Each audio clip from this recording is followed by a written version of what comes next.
what time it is. Buckle up and enjoy the ride. And we are live. Greetings to our loyal WFYL listeners around the world. Welcome back to your Philadelphia live stream, only on the Freedom Station. I want to thank each and every one of you for tuning in once again, because you still have the right to hear and the right to be heard. Ladies and gentlemen, my name is Mike G. As always, with me are Philly Chris, Russ the producer, and Liberty Lee. And you're listening to Mike G in the Morning with The Law Matters. And you can listen to our program every Friday at 7 a.m. Eastern, only on the Freedom Station, WFYL. So let's be heard. I want to remind our listeners that you can participate in the free and open exchange of thoughts and ideas throughout the entire week by visiting MikeGinTheMorning.com. Billy Chris, what's the name of the website? MikeGinTheMorning.com. How about you, Russ? You feel like coming to work today? MikeGinTheMorning.com. No, I don't. A special guest with us once again, Richard Roberts. What's it called? MikeGinTheMorning.com. I love it. So tell your friends, tell your family, tell your barber, tell your Uncle Jerry, and anybody who'll listen to check out MikeGinTheMorning.com. We've got our Twitch link for our live stream. We've got a way you can listen to the Freedom Station WFYL live. You can check us out on YouTube with our videos and our live streams. For now, through MikeGinTheMorning.com. You can also check out our previous episodes through Rumble. Whole lot of information on there. Check us out at MikeGinTheMorning.com. I also want to remind our listeners about the powerhouse lineup we've got here at the Freedom Station. We've got Ben Shapiro bringing you the Ben Shapiro Show weekdays from 3 to 5 p.m. We've got Scott Adams coming at you with the Scott Adams Show weekdays from 9 a.m. until noon. Second Amendment advocate Dana Lash coming at you weekdays from noon right until Ben Shapiro. And finally, we want to welcome him to the Freedom Station family. We've got Michael Knowles bringing you the Michael Knowles Show on weekdays from 5 to 6 p.m. So don't forget to tune in and show him some love. And with that, you know what time it is. Buckle up and enjoy the ride. Hit it, Russ. I said, hit it, Russ. You know what time it is. Buckle up and enjoy the ride. Why do we do the Caught you intro during your nap twice? there, didn't I, Russ? Why do we do the intro twice again? Oh, it's not like we've done it every single week since we've had that animation intro, I'm- right? Not like that Yeah, at all. that hasn't been very it's not many like we- weeks. I'm It's not like we've done questioning it every single time or anything. Yeah, I just figured I'd do something completely different than we've ever done it before. Twice Like We've is got a more couple of intros effective very than once. special guests. What was that, Philly Chris? I said twice is more effective than once, Russ. That's right. Not exactly. We've got some very special guests with us on the program today. We're going to talk about a topic that is not at all controversial. We want to talk about children and firearms. Should children be educated when it comes to firearms? And to join in on the discussion, we've got friend of the program, I think I could say so, for the third week in a row. We've got attorney Richard S. Roberts Jr. from Zader Law. Richard, thank you for joining us once again. Thanks for having me, Mike. My intro keeps getting longer and longer. If I keep doing this, I don't know what we're going to get at 6 to 10 weeks. It's a beautiful intro. He's the greatest attorney. Everybody knows it. Believe me. Oh. Believe me. He's the greatest Making attorney. People attorneys We should great put him again. on the payroll. Making attorneys great again. We've also got a very special guest joining us for the very first time. I am excited about this one. I've been working with this gentleman for a few years now. Have had some interesting conversations with him. He hails from the People's Republic of Maryland. And a very interesting background. I want to introduce our audience to Tony Domenico Jr. We got another junior. We got the junior trifecta going on over here. He learned about firearms from his father, a United States Marine Corps combat veteran. We thank him for his service. and a career law enforcement officer. As Tony's skills developed, he began to help others learn how to care for and safely operate firearms, incredibly important. And for over 20 years, he has been formally and informally teaching and instructing others. Tony is a state of Maryland qualified handgun instructor. I'm sure a lot of our listeners don't even know what that is, so Tony's going to explain it. He's an NRA certified instructor, an NRA chief range safety officer, and also serves on the board of directors as chairman of training and education and CRSO at the Delta Peach Bottom Fish and Game Club in Delta, Pennsylvania. You know, it is great to have Tony with us. I did a seminar with him about a week ago over at Delta Peach Bottom Fish and Game. It was a lot of fun. Excellent people coming on out to learn. Rich, I've got to tell you this. You'll appreciate this as a U.S. Law Shield program attorney and everybody else on this call, really. I did a seminar yesterday for the very first time, given over 1,500 seminars over the years. I did the first one wearing shorts and a polo shirt. Shorts and a polo shirt because the event was outdoors. Oh. We had an outdoor event yesterday. It was it felt like 110 degrees, so I was not putting on the suit for that event. It was interesting because I always got my tattoos based on how I could cover them up in a professional setting. You can't really cover them up with shorts and a t-shirt, can you? They lied when they said nothing below the wrist or above the collar. They lied, right? They didn't know about 100-degree seminars outdoors. So, Tony, are you with us? I'm here. Thank you, Mike. Tony, thank you so much for joining us. And really, I've got to give you credit for this topic because you're the one who brought it up in conversation when we were doing that seminar. And you've got an interesting background because you're not only a firearms instructor, but you're also a school teacher. Isn't that true? That's correct. Mm-hmm. And we don't want to get you run out of town for being a school teacher, somebody involved in education and also firearms. Well, don't tell anyone my real name then. Okay. Did I say Tony Domenico? I meant his name is Shmoni Shmenico. Shmoni Shmenico. Yes, Everybody from school is listening, right? They'll never figure that out. They'll never figure it out. He's in disguise. We got to get you one of those pairs of glasses that have the nose and the mustache as well so they don't recognize you, right? Well, this past year we all had masks on anyway for most of the school year, so no one knew what anybody looked like anyway. There you go. You can easily use that one, right? You're being a responsible adult by social distancing and wearing that mask. That's all.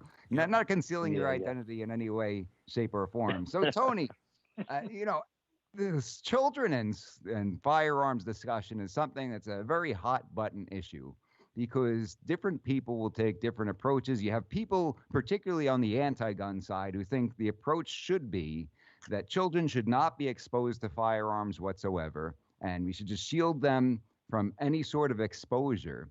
And then you've got people on the pro-gun side who think that, no, if we educate children about firearms and teach the proper respect for the tool, then children will fare better if they do happen to come into contact with firearms. Is this a debate that you've heard often, being involved in really both sectors of this conversation as a school teacher, somebody who's devoted your life to children and raising children, as well as a firearms instructor? Yes, definitely. And it's a very polarizing subject with students. And really, it really differs. The debate differs with the age of students as well, because we have to think about, like in the school system, we have our elementary that's split into the primaries and the intermediate. So talking about a kindergarten student that might be 5 years old is a whole different subject than, say, talking about a high school senior who's 17 going on 18 years old. So, but yes, many parents, once they find out what I do, have asked me, what I thought about when it would be the right time to introduce the children to education on firearms. And some of them have even looked at me and said, I can't believe you would even suggest that I talk to my kids about firearms. So it definitely does become a debate. Now, Tony, throughout the course of your teaching career, what's been the age range of the students that you've dealt with and you've taught? I've taught everything from kindergarten to college students and everything in between. Wow. So you've really gotten to experience the developmental progression of children of all ages, because folks who don't have that constant exposure, maybe they might be a parent and see one or two kids, or as a gentleman I spoke with earlier today, he's got 8 kids, so he's seen the progression 8 times. But if you don't have kids, but you've gone through it yourself, and that's really not a proper perspective on that. You've gotten to see children at different developmental stages for a long, long time. Do you have any insight as to when you think children can start to comprehend anything in the way of firearms training and the way of safety? Well, to me, and also just from looking through some literature and seeing some other studies that have been done, it seems the biggest thing is impulse control. That and there's not a definite age when impulses can be controlled, I guess you would say. The other thing that we don't often think about is kids at home, of course, act differently than kids do in a group setting. Sure. I'm sure you can imagine I've heard calling a parent up saying your child misbehaved today, and one of the top answers is, well, they never do that at home. Right. And of course, because that's a different environment and a different atmosphere, and they also don't have their best buddies kind of egging them on to throw that spitball up in the front of class. Absolutely. Get that laugh, right? That's what it's all about. That's right. Exactly. So I really think what my advice is often, it's a very personal decision, and none of what we're talking about can be successful if the parents are not involved. That has to be number one, because if you don't talk to your students about firearms or your children about firearms, somebody else is going to. It could be the TV, it could be the news, it could be their friend that lives next door. And I would not trust anyone else to teach my son about something that important and that serious. So number one, the parents have to be involved in the conversation. I often see right around 10 to 12 years old, depending on the maturity of the student or the child, you often see them coming to the range with dad or with uncle or somebody like that, or even a qualified instructor, and they're getting that 22 out and they're starting to learn a little bit about firearms. Wow, that's interesting to hear that. Personally, being from New York, it was not something that was common to be exposed to firearms in a controlled setting like that. And I did witness firsthand the problems that people had when young adults and children would come into contact with firearms and not have that proper respect for the tool, all the accidents or bad things that happen. And the thought was that shielding people from this kind of thing, well, then they'll never come into contact with them. Well, it does happen. And when you've got no knowledge regarding that, bad things can happen. Rich, I want to bring you in here. One of the things that got me excited about having you on is that you're often involved in CYS cases. Isn't that true? Yes, that's one of the primary practice areas that I do beyond criminal defense and firearms law. So could you explain to the audience a little bit about what that entails? What is CYS and how do you get involved in those cases? So CYS is Children and Youth Services. There's a CYS agency in each of the 67 counties throughout Pennsylvania. Their mission is to get involved with parents where they believe there's an issue with the care and control of the children in the home. Typically, a neighbor, a school teacher, a mental health professional, your doctor, somebody will make some sort of report that they have some concern relating to the child's, whether it be their mental health, their cleanliness, their tardiness in school, absences for school, things like that. Mr. Domenico there is a school teacher, is probably familiar with the CYS agency. I know how it works. I know he's from Maryland. There's mandatory reporters for every teacher in Pennsylvania, but they get reported, and then CYS comes out and does an investigation, and they're there to determine the safety of the children in the home and to investigate the reports that was made to them to find out whether these children are safe, whether they're being abused, whether the agency needs to get involved and sometimes take legal custody of the children and even physical custody of the children, depending on the situation. Well, if punctuality is an issue, I think that we've got a problem on this program. So we might. I have represented parents whose children are consistently tardy for school. So I don't know about the guys here, but you guys may have some trouble. What a standard. That is Hello, is insane. it CYS? We'd like to report Russ. Hello, CYS.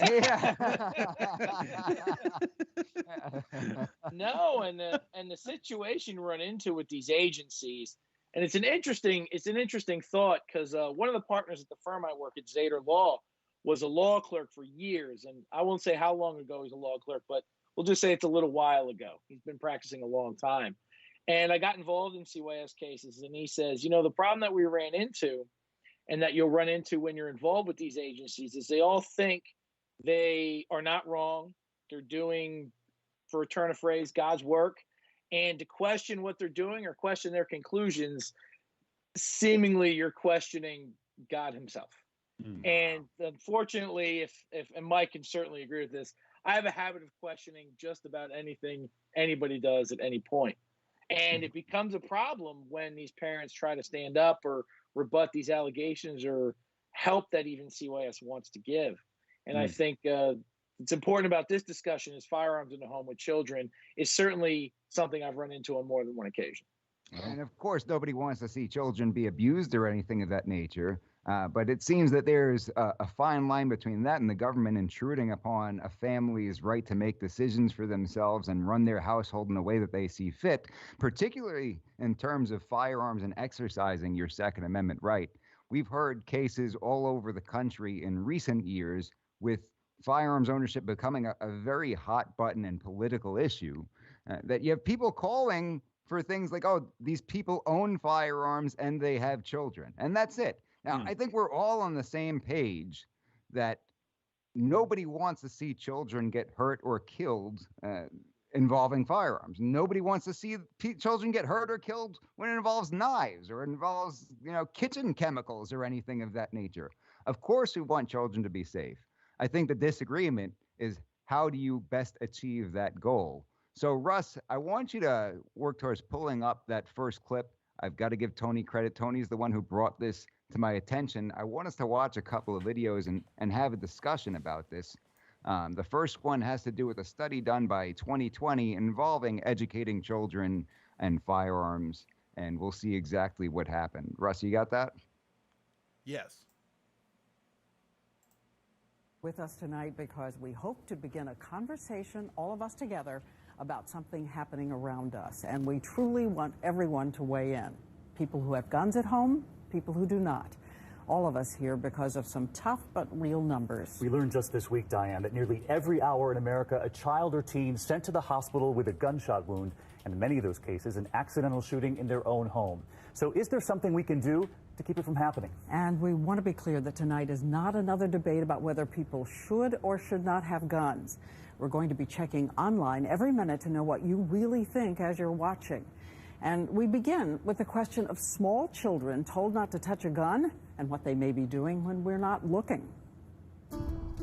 In homes across America tonight, from Highfield Lane to County Road 170, from rural Georgia to Walnut Avenue in New Jersey, every third house in the neighborhood on average has guns inside. Some locked, some hidden, some out and loaded. 1.7 million children live where there are unlocked and loaded guns, and friends come to play. There's one right there. It's pretty hard to find that one. It's up there, Mom. Sitting on the kitchen table. I have it in my Juicy Couture box. Loaded guns on a bookshelf, under a pillow, in a backpack, even a diaper bag. A handgun in a child's diaper bag. But so many of the moms and dads are certain they have taught their high-energy children do not touch and do not play with guns. They know the consequences of not being safe with it. They're not toys, they're to be respected. They are taught to not touch them at a young age. So we wondered, what are young children doing when parents are not looking?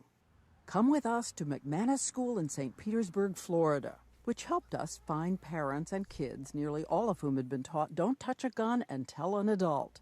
44 children, and we took half of them to reinforce that message. The St. Petersburg police gave a safety class, and they looked at the popular video from the NRA, Eddie Eagle. Now stop! Don't touch! Leave the area! Tell an adult! Stop! Don't touch! Leave the area! Tell an adult! The kids have it. Okay, and video cuts off over there. Ultimately, what happened was they did this study, and they put children who had been taught the safety rules into a room with regular toys, and they hid guns in that room. Now, they didn't exactly explain what they did to render those firearms safe. That kind of made me a little uneasy as it was. But they hid them throughout the room. And what happened to the children that they at least showed on camera is they would spot it, They would say the rules: stop, don't touch, uh, run away, tell an adult, right? Leave the area, tell an adult. And while they were saying this out loud, some of them would still not be able to resist touching the firearm. Some of them would look down the barrel, point it at one another. Incredibly unsafe things would turn out to be tragedies if that were a real life event. So, what it seems to show is that although these children were educated, they went through that education process, it wasn't the be all end all when it came down to it. Now, Philly Chris, I want to bring you in here because you're a proud father, talk about it often. Being a proud father who's raised 2 children, what do you think that tells you? What are your thoughts on that? The fact that they were brought through this educational process and ultimately the children were unable to resist, as it seems, and still were unsafe with firearms. What are your thoughts on that? Yeah, I think it's an important question, Mike. And, I think it shows that it's something that needs to start at a relatively young age and not stop. It can't be like a one-time thing. Maybe some of these children were just exposed to it that one time, I'm assuming.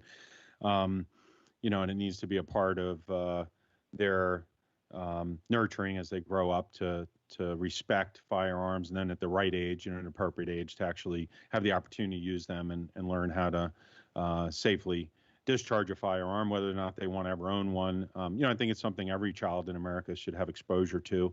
Luckily I had that exposure at a young age through Y camps and shooting programs and things of that nature, and it never crossed my mind to misuse a firearm. But unfortunately, when children are not given that opportunity, it's more likely that would happen. I mean, you don't hear about children running around grabbing the knives off the counters in kitchens and doing things because they've been using knives from a pretty young age and taught not to do that, and they're sharp objects and they can hurt you. So I think maybe maybe one and done isn't quite enough. Maybe that's the moral of the story. I thought about it from a different angle. I thought about, and that's an excellent point. Excellent point. I think it's perfectly valid.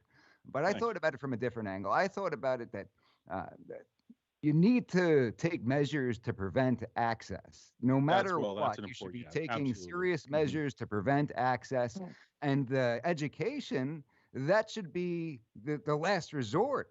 Really, you should rely on that education only in the event that something happens that's maybe beyond your control and they come into a contact with a firearm in a setting that you were unaware of or couldn't control, and they happen to come across a firearm. They still have that training to fall back on, that education to fall back on. But that is by no means a substitute for safely storing your firearms in a place where children are going to be present.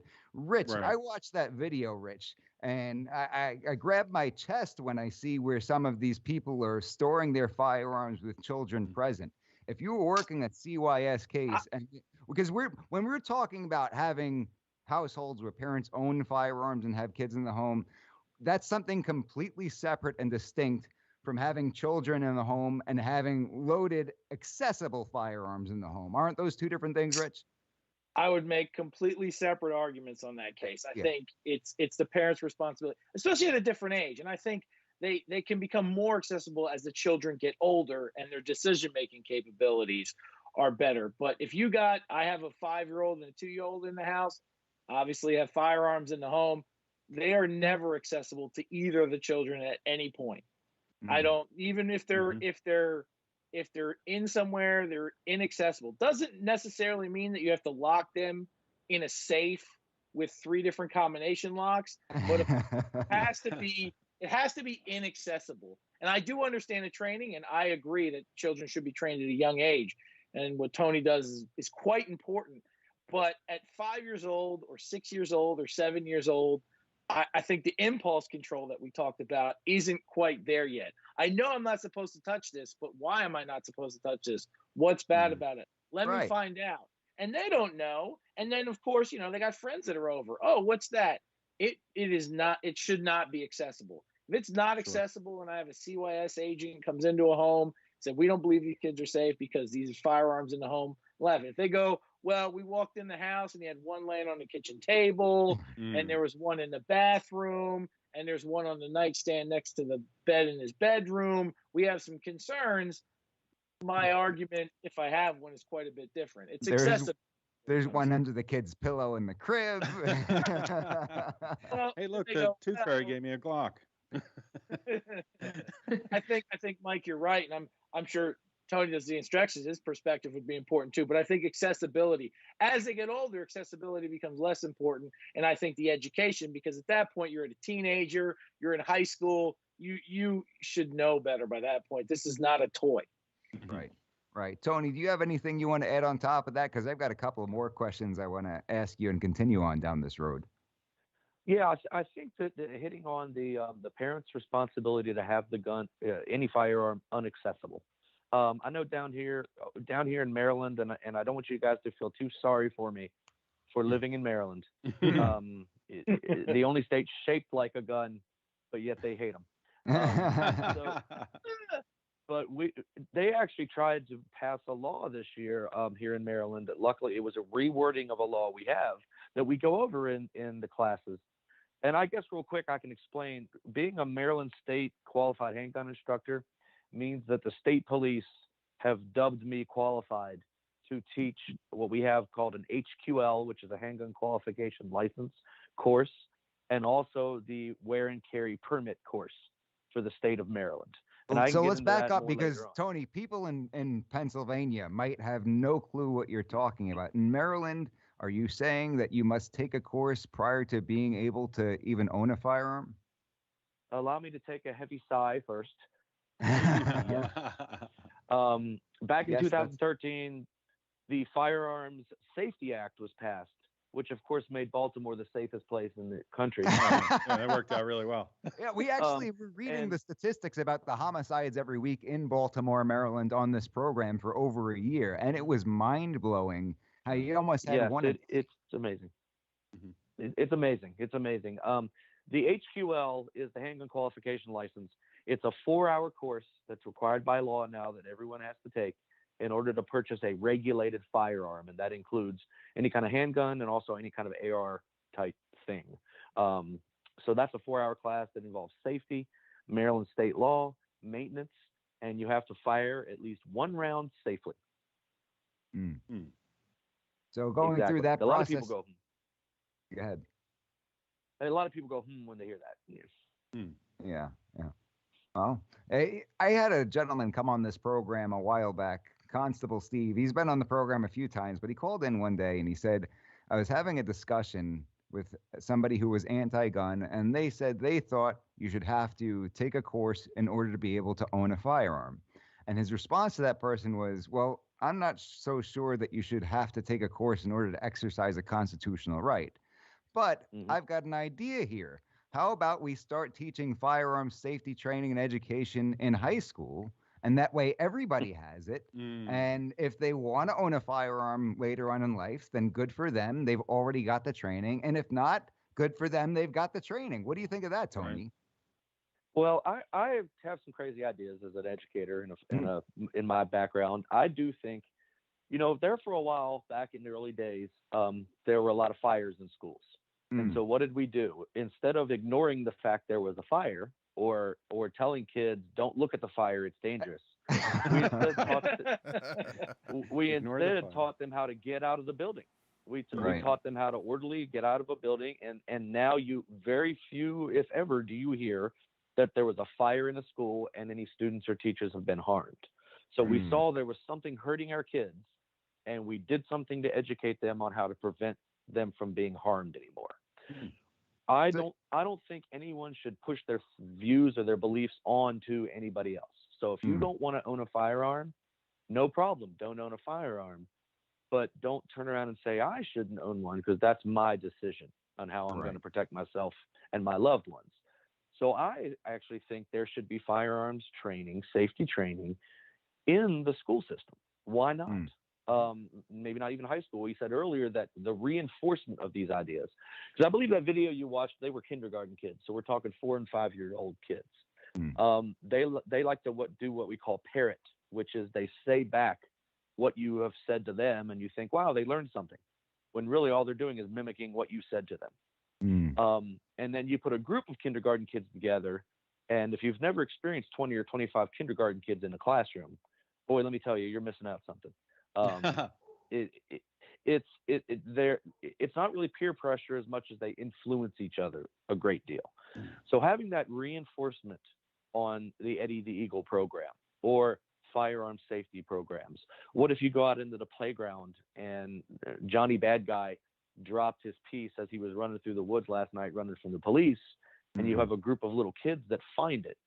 That's when you want them to remember, ooh, what should I do? What should I do? Right. And that impulse control, as the kids get older, as we've talked about, you get a middle school kid or a high school kid that's 13 to 17, 18 years old. They still aren't, I know in Maryland, you got to be 21, and I'm pretty much sure this is a federal thing, 21 to own a handgun. But 15, 16, 17-year-olds should know how to get everybody else away from that firearm in the situation and contact the proper authorities. Sure.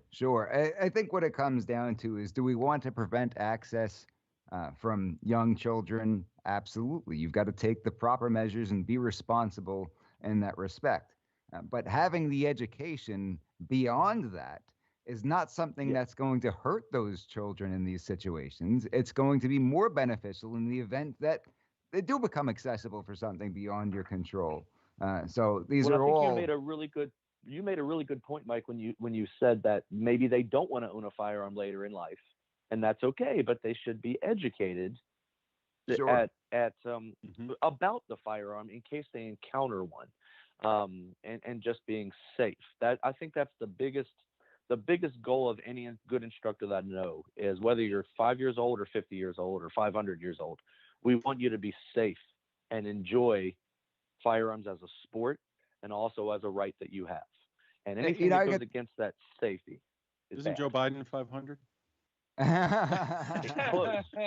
Depends on when you're asking. 120 years in the Senate. That's I know this trauma surgeon. She's a trauma surgeon, and she tells this story about how this gunshot victim came in, and they're bringing this guy in, getting ready to try to save his life. And as they're cutting his clothes off, they find that he's got a gun in his waistband. And you've got this room filled with highly educated individuals, all these medical professionals, and everybody absolutely freaked out. Nobody had any idea what to do. They even called security, and security did not know how to properly handle a firearm and render it safe. So this trauma surgeon's got to say, everybody out of the damn way. That's ridiculous. Yeah. happened to be highly proficient. And was able to, take possession of the firearm safely, clear the firearm, and render it safe. But it's really a shame that you've got this room filled with highly educated individuals. People have gone through years and years of schooling, and not a single one of them knows how to safely handle a firearm.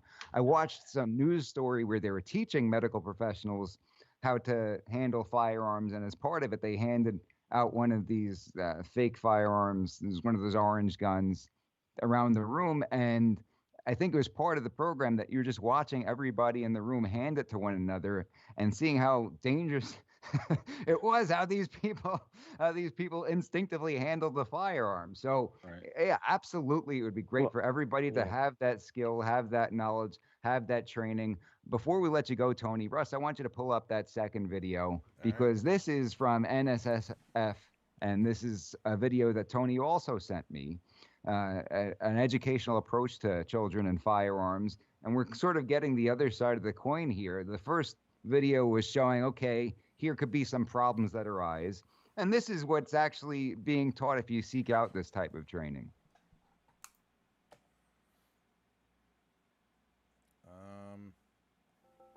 I don't really know anything about guns. My family has guns at our house. I've never heard anything about gun safety in school. I don't know much about guns, but I'm kind of curious. I'm not allowed to touch a gun. What should I do if I see a gun at my friend's house?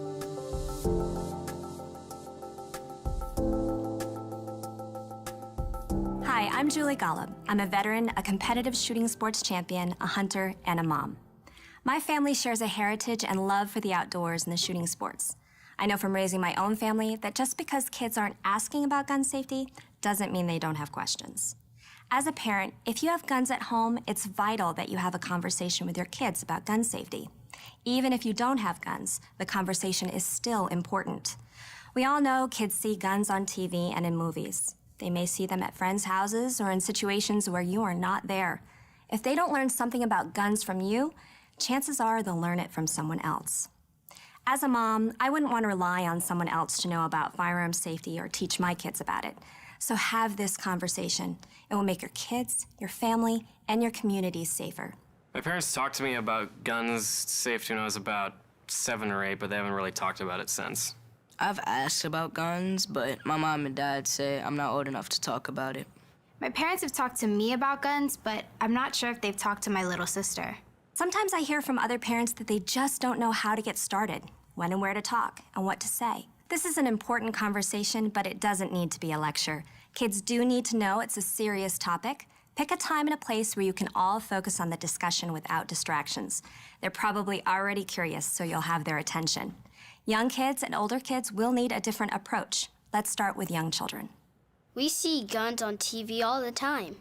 I'm not allowed to touch a gun. I just want to look at the gun. I know where we keep it. My friend's parents have a gun. Doesn't even have bullets in it. I just want to see it. Guns aren't a big deal. I started talking to my daughter about firearms and hunting safety when she was around 3 years old, and I plan to continue to talk with my 2 daughters often. It's important to get kids thinking about gun safety as early as possible, but it's not just about age. Make sure your children are ready and mature enough to understand the discussion.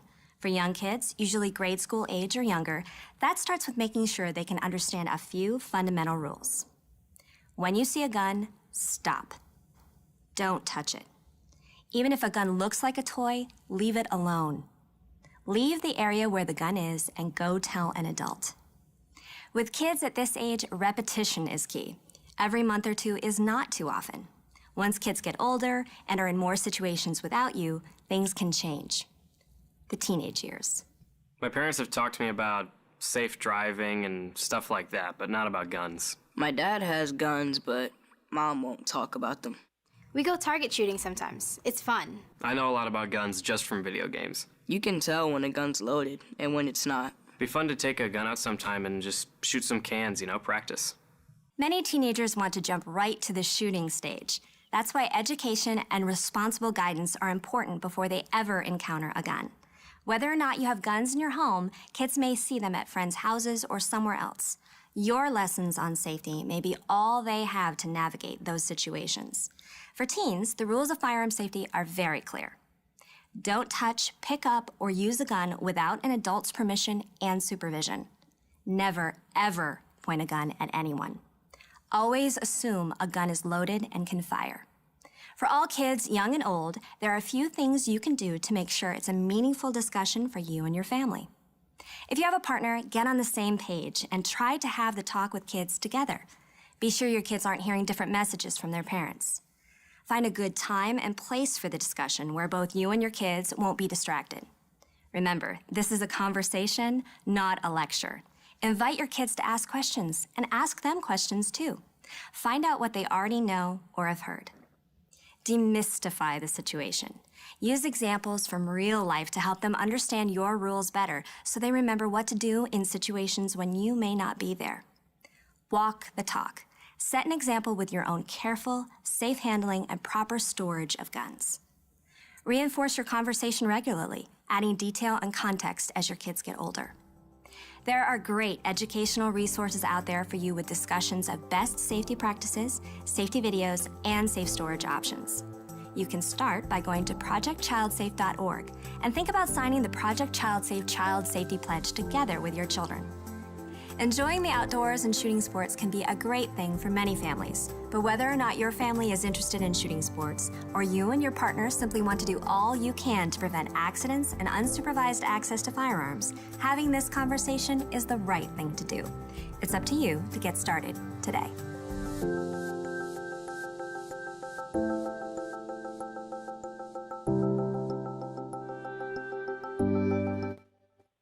All right, gentlemen, all I can say is I think the 4 of us have a future together because I intentionally did not watch this video prior to the program because I wanted to have a natural reaction to it whenever we all saw it for the first time.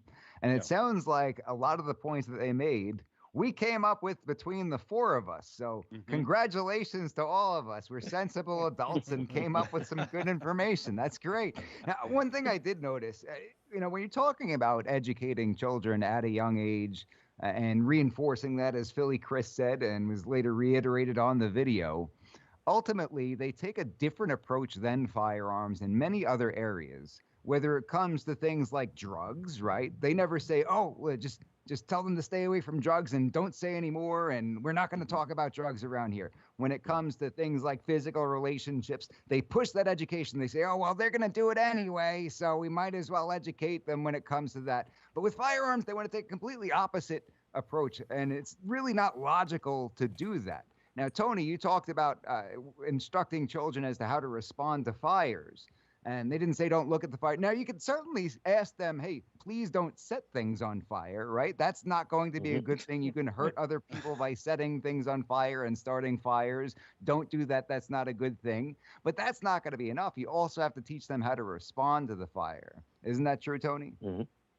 Yeah, very, very much so. And from being in the education world for many years now, the parents have a lot of control over what happens in school systems. And I say that in a good way and a bad way. If the parents in a community said, we want there to be more a firearm safety, let's say as a part of the health class in high school, just one unit, even one day, there would be a group that would be all for it. And there would be a group that had pitchforks and torches out against it.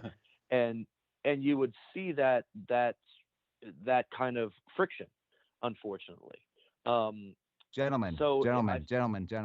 Yeah, I have to pause this broadcast. I was just informed that if you look at the YouTube stream, we are not streaming right now, and there's a ton of comments in the comment section. Oh, really?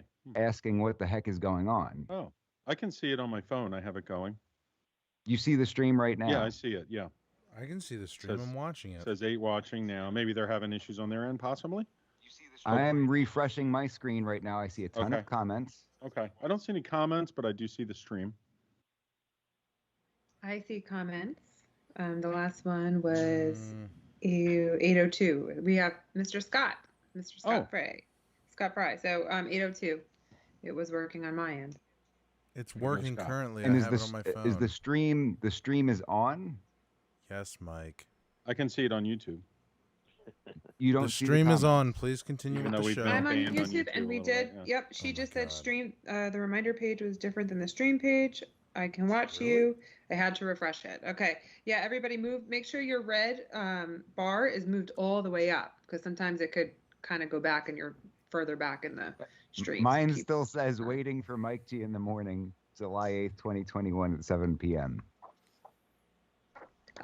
It's working for me. I'm seeing everybody. Looks like people had to refresh it. Everybody refresh it and make sure the red bar is all the way to the right. Mm-hmm. Please continue. Okay. Sorry, Tony. I apologize for interrupting you. No Russ problem. will edit that out for the program. Start again, like I never said. Like I never interrupted you. Go ahead, Tony. Little technical hiccup. No, and it kind of goes back to the other thing that I find, and one of the things about Maryland, we do have that 4-hour class that you have to take. And when they first got that, I was one of the many that said, oh, we shouldn't do this, we shouldn't do this. I don't think you should be forced to take a course or any kind of training. However, I do encourage people to take training if they're going to purchase a firearm, just like I would encourage them to get training on anything that they bought for their home or anything that had the potential to do some damage. So, but what I'm starting to see is parents are bringing their teenagers to the course. Now, understand the teenagers don't have to take this course. They actually can't, because they have to be 21 to buy a firearm. But I've taught kids as early as 12 in this Maryland HQL class, because the mom and dad wanted to take it because they were buying their first firearm, but they wanted the 12-year-old daughter to be there too, just to see how important it was that they got the safety and all that stuff. I was really complimentary of those parents, because the other obstacle we run into is we have a lot of adults that have very strange ideas about what firearms are. And when their children come to them and say, hey, mom and dad, my friend, I was over at his house and his dad was talking about hunting. Do you know anything about firearms? When that parent realizes they really don't know anything about firearms, many of them will just kind of retreat and say, we don't talk about firearms in our home. And I don't know about you guys, but when I was younger, whenever my dad looked at me and said, "Don't do that," a little light went off on my head and said, "Oh, I wonder why? Because it's too fun, probably." And I was that kind of kid. And I remember the day, I'm not sure how old I was, but my father was in his police uniform and he was headed out the door, and he noticed I was looking at his gun on his belt. And he said to me, what are you looking at? I said, "Well, I'm looking at the gun." He says, "Do you have any questions about it?" I said, "Well, yeah, I'm kind of curious about it." And he made me a deal that day. He sat me down right before he left and said, "Son, if you ever have any questions about firearms, you just tell me and we will find a time and I'll answer every question you have." Awesome. But then he got that Marine sound in his voice. He went, "But if I ever," and I knew the rest of that sentence meant I was going to get destroyed if I ever on my own decided to go find the guns or mess with them. And every time I had a question, he would answer those questions, and it demystified. It took away the mystery of what it was. And when I was old enough, he took me out shooting. I realized it wasn't like in the movies and things like that. But he was knowledgeable of the subject. If I would have said, "Dad, I'd really like to learn how to do astrophysics. Can we talk about it?" I don't know if he'd had the same answer. So I think parents also need to be educated on how to talk to their students and how to talk to their kids about firearms. And that's one of the responsibilities of owning a gun. You need to make sure you're reinforcing with those kids what they should and should not do. And you need to make sure you're knowledgeable enough to pass on that knowledge to your kids. Very good. Tony, we thank you so much for taking time out of your evening to join us. We really do hope to have you back on the program again soon. Any parting words? Where can our listeners, if they want to participate in your training programs, where can they find you? Is Facebook a good place? Maybe we could throw a link up there. Facebook's a good place. If you just search Maryland Firearms Training, my Facebook page should pop up there. While I do mostly the Maryland training, I am also an NRA certified instructor. And those classes, of course, are nationwide. So if anybody's interested in those, and if anybody's near Delta, Pennsylvania, our Fish and Game Club is right there on the border between PA and Maryland. And Mike knows it well. Left there late night last.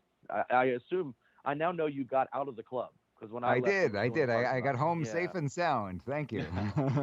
Yes. But thank you so much, Mike, for having me on the show, and I'd be happy to come back. It is our pleasure. Thank you so much, Tony. Tony Domenico, ladies and gentlemen, joining us on the program. Tony the teacher. Don't make him come teach you a lesson, right? We'll send Tony over there. You don't want the Italian Tony coming to pay you a visit. So that's enough of that. For those of us just tuning in, you're listening to Mike G in the Morning with The Law Matters, only on the Freedom Station, WFYL. Russ, I want you to get our next guests on the program. We've got a brother and sister who I met at our seminar last night in the 100-degree heat with my shorts and T-shirt. And it came to my attention that this young lady is currently on the rifle team at a high school in Lancaster County, Pennsylvania. And her older brother, recently graduated, was also on that team. So I'd like to talk with them and hear a little bit about their experience with that. But before we do that, Russ, the producer, will get them on the phone. I want to read through the comments here just a little bit, make sure we get to everybody. We got Kramer Beretta talking about keeping firearms and ammo locked up at all times, and it's the responsibility. And how there used to be shooting programs. This will be perfect. All right, we've got Lauren and Corbin with us. Hello? Lauren, are you with us? Yes. This is Mike G from Mike G in the Morning. Thank you so much for joining us. Yeah, of course. Russ is going to get your brother on in just a minute, so hang tight with us. I'm reading through some of the comments on the air here from our listeners, and I'll bring you both in just a second, okay?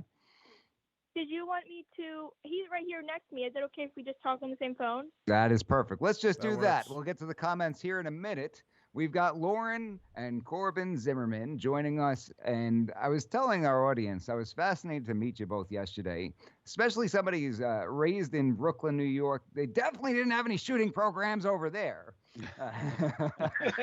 At least not sanctioned by the school, right, Rich? That's true. Yeah, that's true. Might have had some somewhere, just not sanctioned by the school. You get some off the books training program in Brooklyn for firearms. Right. Yeah, in a back alley somewhere. Yeah, street. That's true. Even in Pennsylvania, even in areas that are not necessarily known as anti-gun, it's just becoming something that's less and less common. So Corbin, I want to start with you because you're the original. You graduated and were on the program over at school. Isn't that true? Yes, it is. Correct. Okay, so what was the team? What was the high school? And when did you compete over there? So I competed at Ephrata High School, and it was my freshman year of high school as well. Okay, very good. And Lauren, how about yourself? You're currently on the team, isn't that so? Yes, it is. And this year will be my third year then. And I heard that you folks had a very notable victory. Is that true? Yes, we did. We won our league. That's amazing. Well, congratulations on that. Congratulations. Congratulations. We love to hear that. So how did you both get into shooting? Was it something that was introduced to you by your parents at a young age? Yes, it was. I can kind of say for the both of us that we kind of can't remember a time where there was an absence of firearms, I guess you could say. Now, Lauren, is this something you saw your brother participating in and said, hey, I want to do that too. I want to get involved. Is that how it worked? Yeah, it was really interesting. I didn't know it was a thing, and then when he said that he's doing it, I'm like, oh yeah, that sounds so fun.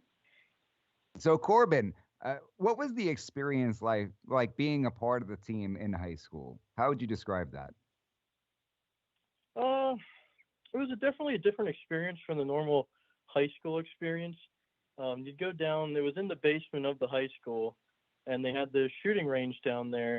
It was about 25 yards, and it was a overall pretty good experience. It was a nice, calm environment to be in. Never felt unsafe in any sort of way. It was very well worked out, was under control. And so walk us through like a first practice session, first training session when you're involved in something like that. Do they start off with firearm safety and things of that nature? Yeah, so one of the first times you go for practice, I think it was about 2 practices, they would just go over how to handle the gun, all the safe operating procedures for it. They'd run down all your equipment, all the jackets and stuff you'd wear, the sling, how to set it up, and basically just make you feel comfortable and ready to use things before you actually use it. Now, Lauren, I want to get to you. How old are you right now? 16. All right, the wonderful age of 16. And as a part of your competitive shooting, what kinds of firearms are you operating? We are using 17 caliber air rifles. Okay, all right. And as you grow older, do you hope to have the opportunity to compete in other areas involving firearms and shooting? Yes, I would really like that. Now, I'd imagine that although we're not talking about a Barrett 50 cal or anything like that, if somebody were to do something stupid, violent, or dangerous with these firearms, there could be a problem. Is that fair to say, Lauren? Yes. Yeah. Yet, for whatever reason, nobody has shot up the school so far, right? No, that has not happened. And Corbin, let me ask you this. In your experience, did anybody shoot up the school during your time with the rifle program? No, not once. Now, it's interesting because when you listen to people who are typically anti-gun, they make it seem as if access to the firearms is the entire problem. And I had a gentleman tell me one time at a seminar, he said, when I was growing up in Louisiana, as a teenager, during hunting season, every single truck in that school parking lot had a rifle in the truck. And I'll tell you what, nobody ever shot anybody. It never happened. He said, Mike, what that tells me is that access to firearms is not the problem, because it has never been more difficult in this country to gain access to a firearm. It's not like it used to be way harder in the 30s and now it's really easy. Right. It just simply didn't happen that way. We've only seen more and more laws.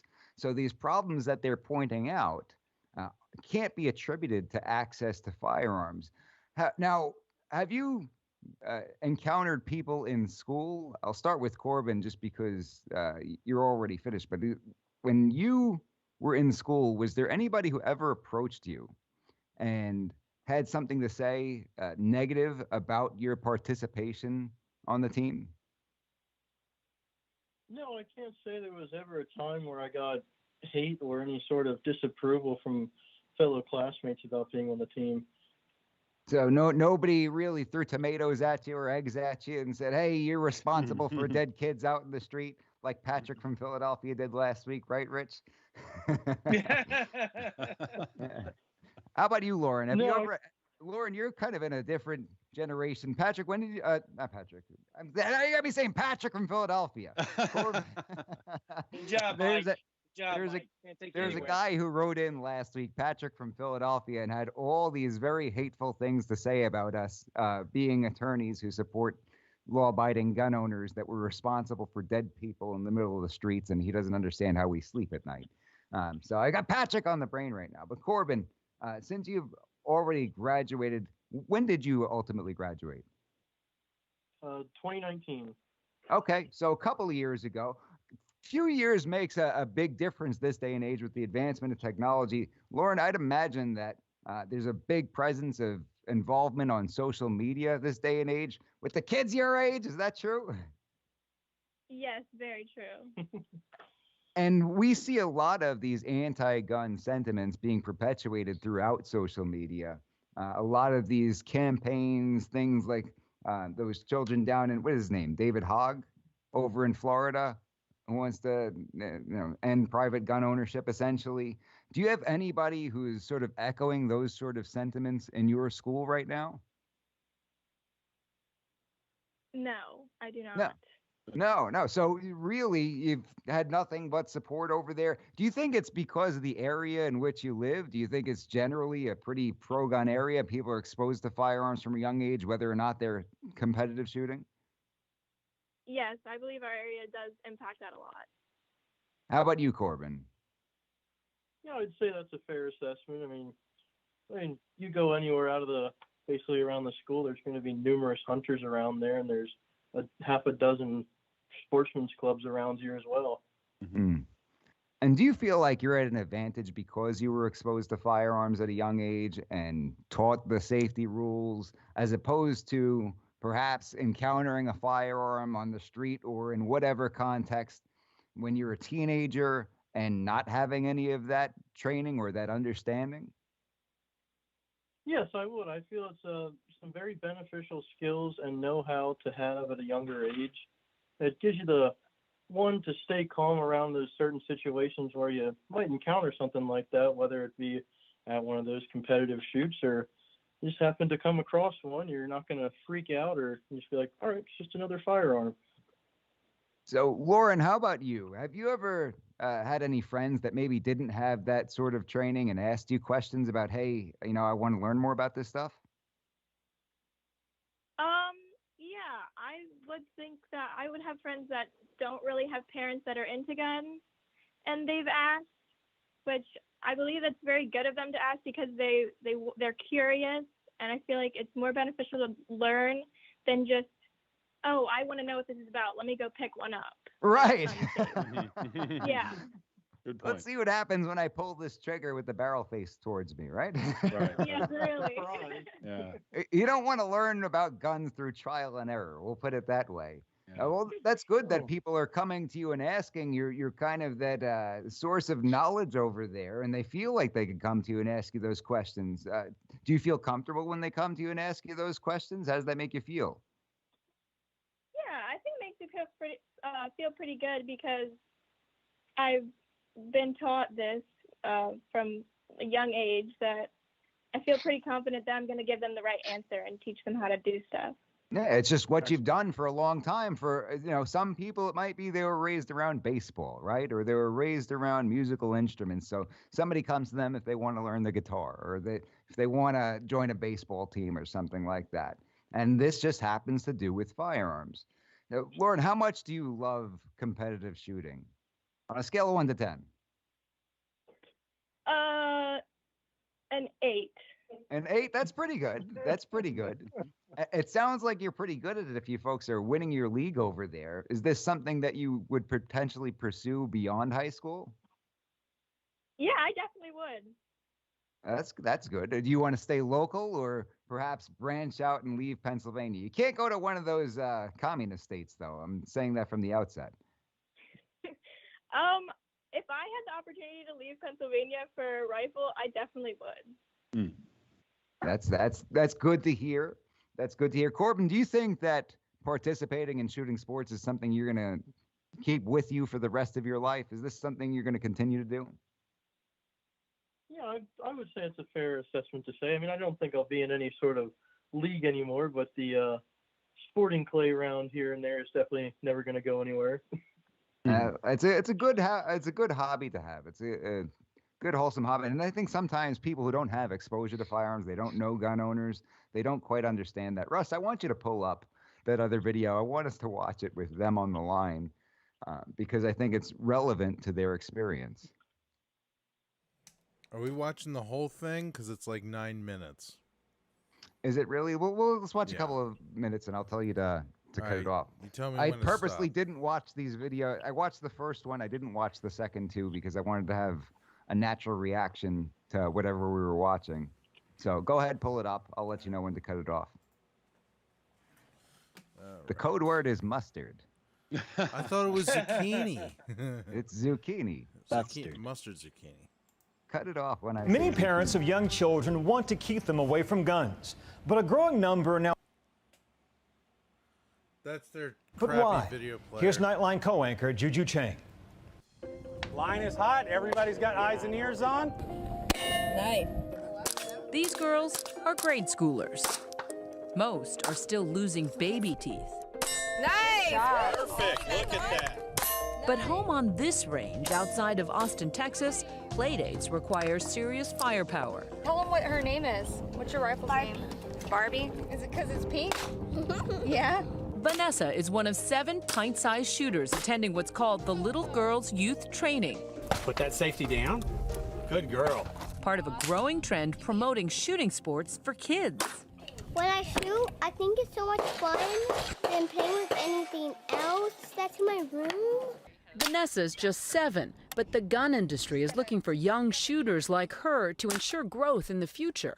When you teach kids that young, you take the mystery out of the gun.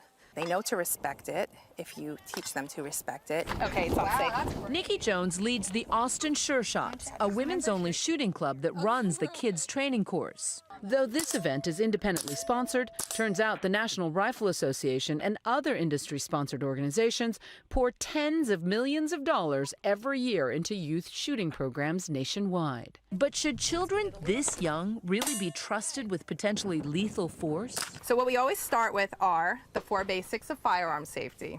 Nikki begins with the fundamentals. Rule number 1, treat every firearm like it's loaded. Golden rules of shooting that the girls who range in age from 6 to 11 seem to have down cold. Don't point your gun at anything that you're not going to kill or destroy. A critical lesson since once, almost every hour in America, a child or teen is injured or killed by a gun, often fired accidentally by other children. What made you think, okay, she's 6, she's ready to try this? She has seen the weapons in our gun safe, and she was asking questions. That for us was an important time to utilize that to educate her. Safety, drop your magazine. Some liken it to playing with fire, but Vanessa's mom believes training with guns will actually make her daughter safer. She keeps several guns, including Barbie, locked up at home. The star of the event is 9-year-old Gia Rocco, who shoots like a regular Annie Oakley. Good. Give me 3 on the right. Skills that Nikki says are about sportsmanship, not self-defense. We don't teach them to shoot around barricades. We don't teach them to clear rooms. We don't teach them what happens in a carjacking. I mean, it's pure sport. And for a promising sharpshooter like Gia, training doesn't stop here. You want to take us into the trailer? Oh, sure, yeah. The next day, she and her dad invite us over. Well, this is where we clean the guns. That's the art table. The art table next to the gun table. Nice. Gia still loves her Legos and her pet spider. I don't like, princesses and stuff. I'm not a princess. But hold the tiaras Half of Gia's rifles. How many do you have in there? These are clearly her prized possessions. Wow, that's like an arsenal.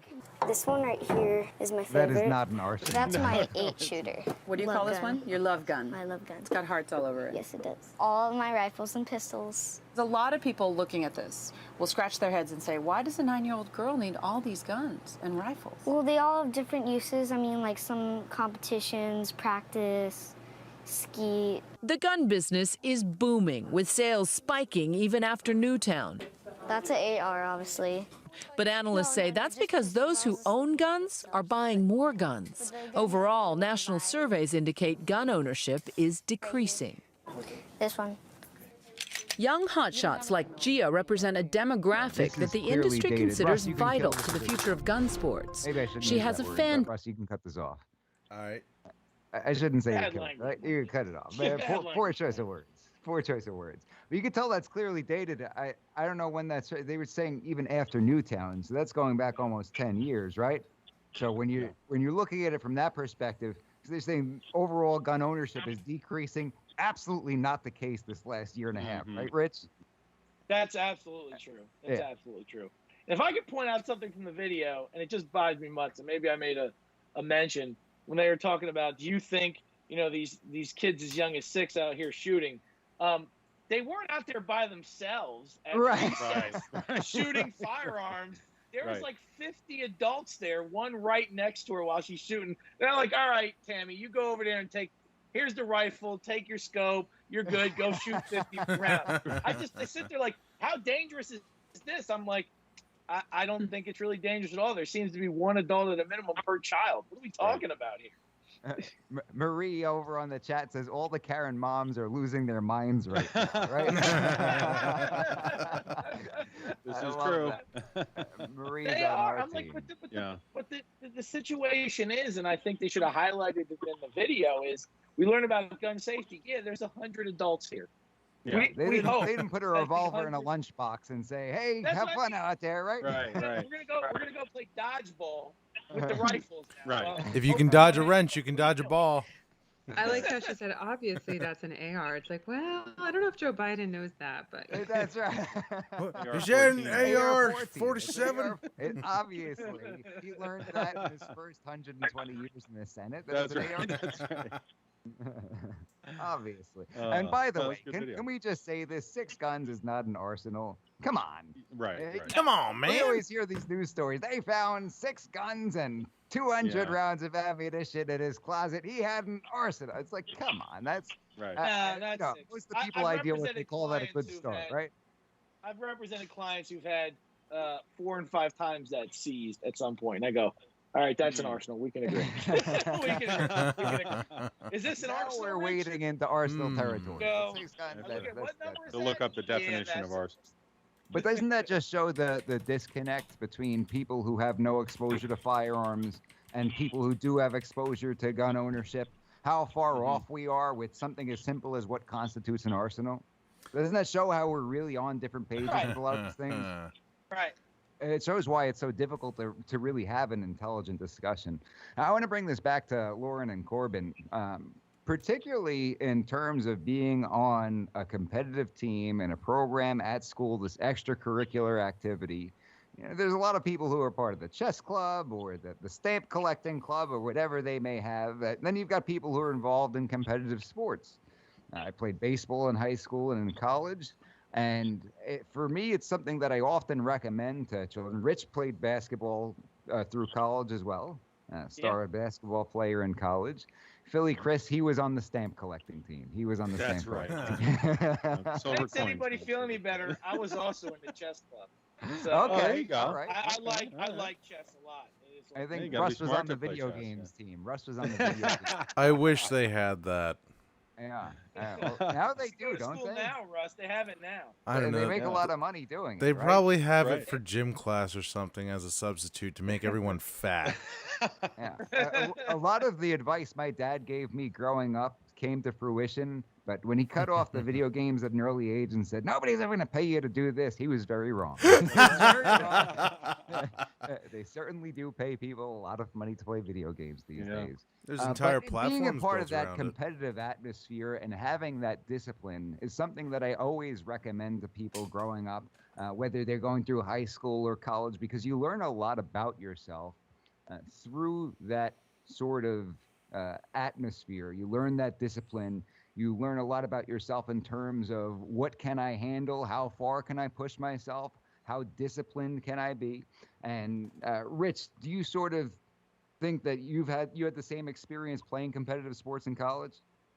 Yeah, I think I did, and I think it teaches life lessons. I think sports, competition, whether it be sports, whether it be the chess club, frankly, I think competition for kids is important because it teaches you the value of, well, you're not always going to win. We all think we're going to win. And it teaches values of losing and to keep going and what to do when the going gets tough. I give you a story. I talk about my father often.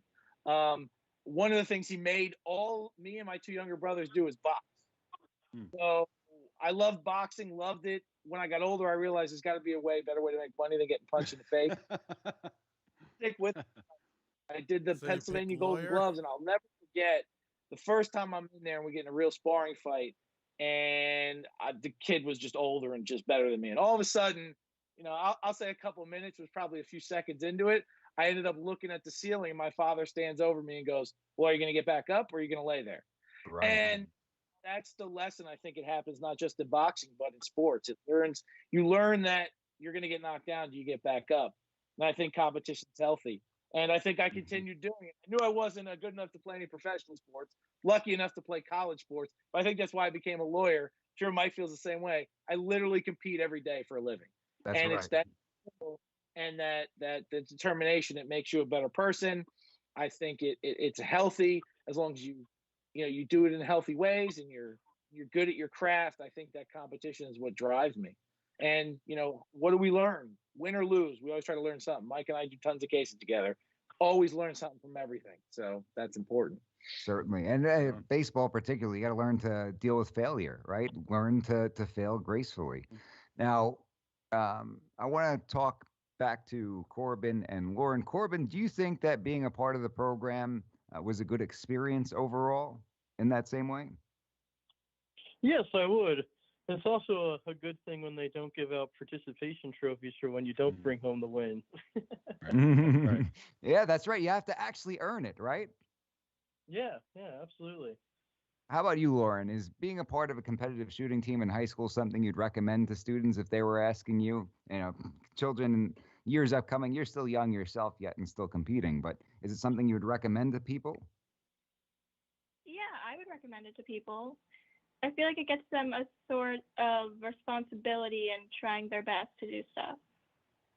Absolutely. And you feel like you learn a lot of things about life that maybe you wouldn't have as a regular student with no extracurricular activities, maybe not even in the stamp club.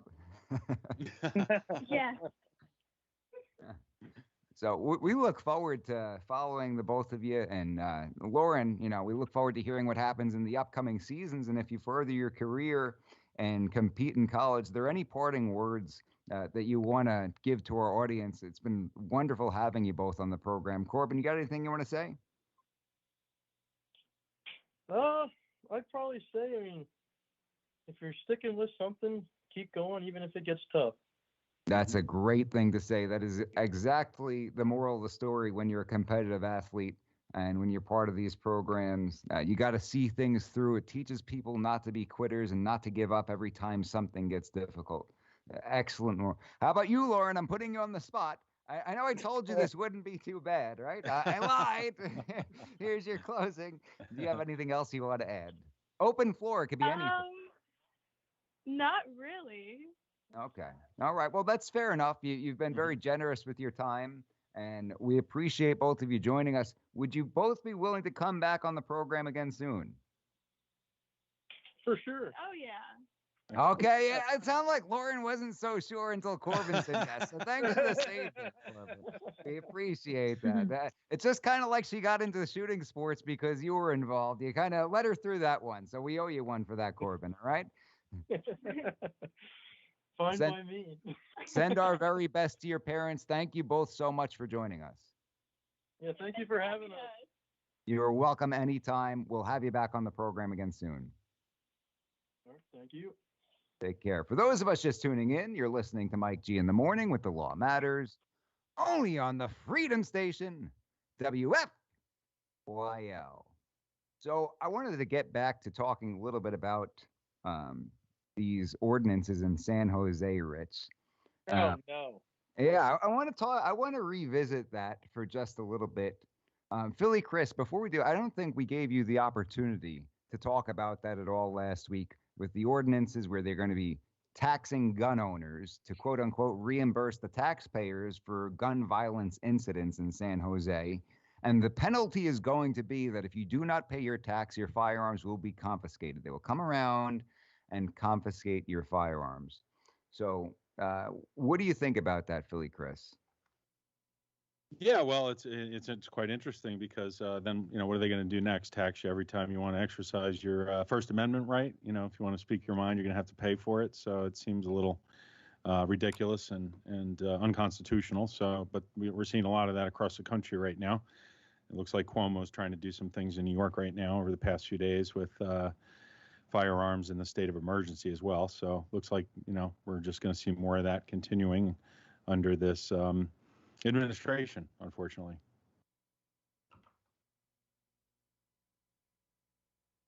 Could you hear me, Mike? I thought I saw something that said Mike was kicked out. I thought I saw something too pop up. Yeah. No, I didn't kick Mike off the air, are you, Russ? No. Listen, I'm just going to take over from Mike. He's toggling mute, so he's there. Oh, I think you're muted, Mike. Yeah. But, Mike. Yeah, what are your thoughts on that, Rich? What they're doing with the? What are my thoughts about the confiscation of guns? I think I've made this point the last few weeks that I've been on. You guys are gracious enough to allow me on the program. If you substitute the Second Amendment for any other amendment, there's not a person, right, left, center, who would be like, well, that sounds reasonable to me. Every single person, I don't care what your political persuasion, beliefs, would look at that situation and go, well, that's insane. Nobody's going to do that. Sure. But for some reason, I go, well, it's the exact same thing. They go, no, it's not. No, it literally is. It's literally the exact same thing. And then you're going to confiscate somebody's firearms for not paying the tax. I mean, I don't know where they believe that power comes from. I know it's California and things are different, but I don't know where that's coming from. When I see ordinances over, like I'm that, back. I'm back. All right. So, welcome to your show, Mike. You tried your best. Mike, good to have you back. You know, Rich, when you hear what you're saying about substituting with anything else and nobody would think it's at all fair, that blows my mind that people can't see it that way. Because whenever you come back to the Second Amendment, you say, okay, what about a law that would do this? What about a law that would impact your freedom of speech or your Fifth Amendment right, your Sixth Amendment right? They do that's ridiculous. That's outrageous. What about your Second Amendment rights? They say, oh, well, the Second Amendment's different, right? That right's different. You mean yeah, it's literally not different. But when you say it's different, you mean it's different in that it's not a right at all, right? Right, and I go, it's literally not any different. If you read a serious question for you, Mike, in the comments. It's in order. It's 1, 2, 3, 4, 5, 6, 7, 8, 9, 10. They're all on the same wavelength. They're all there. Mm-hmm. And it's just because this concept that firearms is a different kind of right has permeated in the culture, and I think it's a lack of education. I mean, you may not agree with the right, and that's fine. That's what the First Amendment's for. You're allowed to not agree with it, and you're allowed to say why you don't agree with it, but it doesn't make it any less of a right. So the issue that I solely have, take away my love of guns and my fascination with firearms and my belief in our God-given right to defend ourselves and our families, or just to have them to stick on in a glass case to show them to people when they come over. Whatever the case may be, I always pride myself in defending the Constitution. And whether I agree with what the person is doing or not, if he has a right to do it, I'm going to defend you.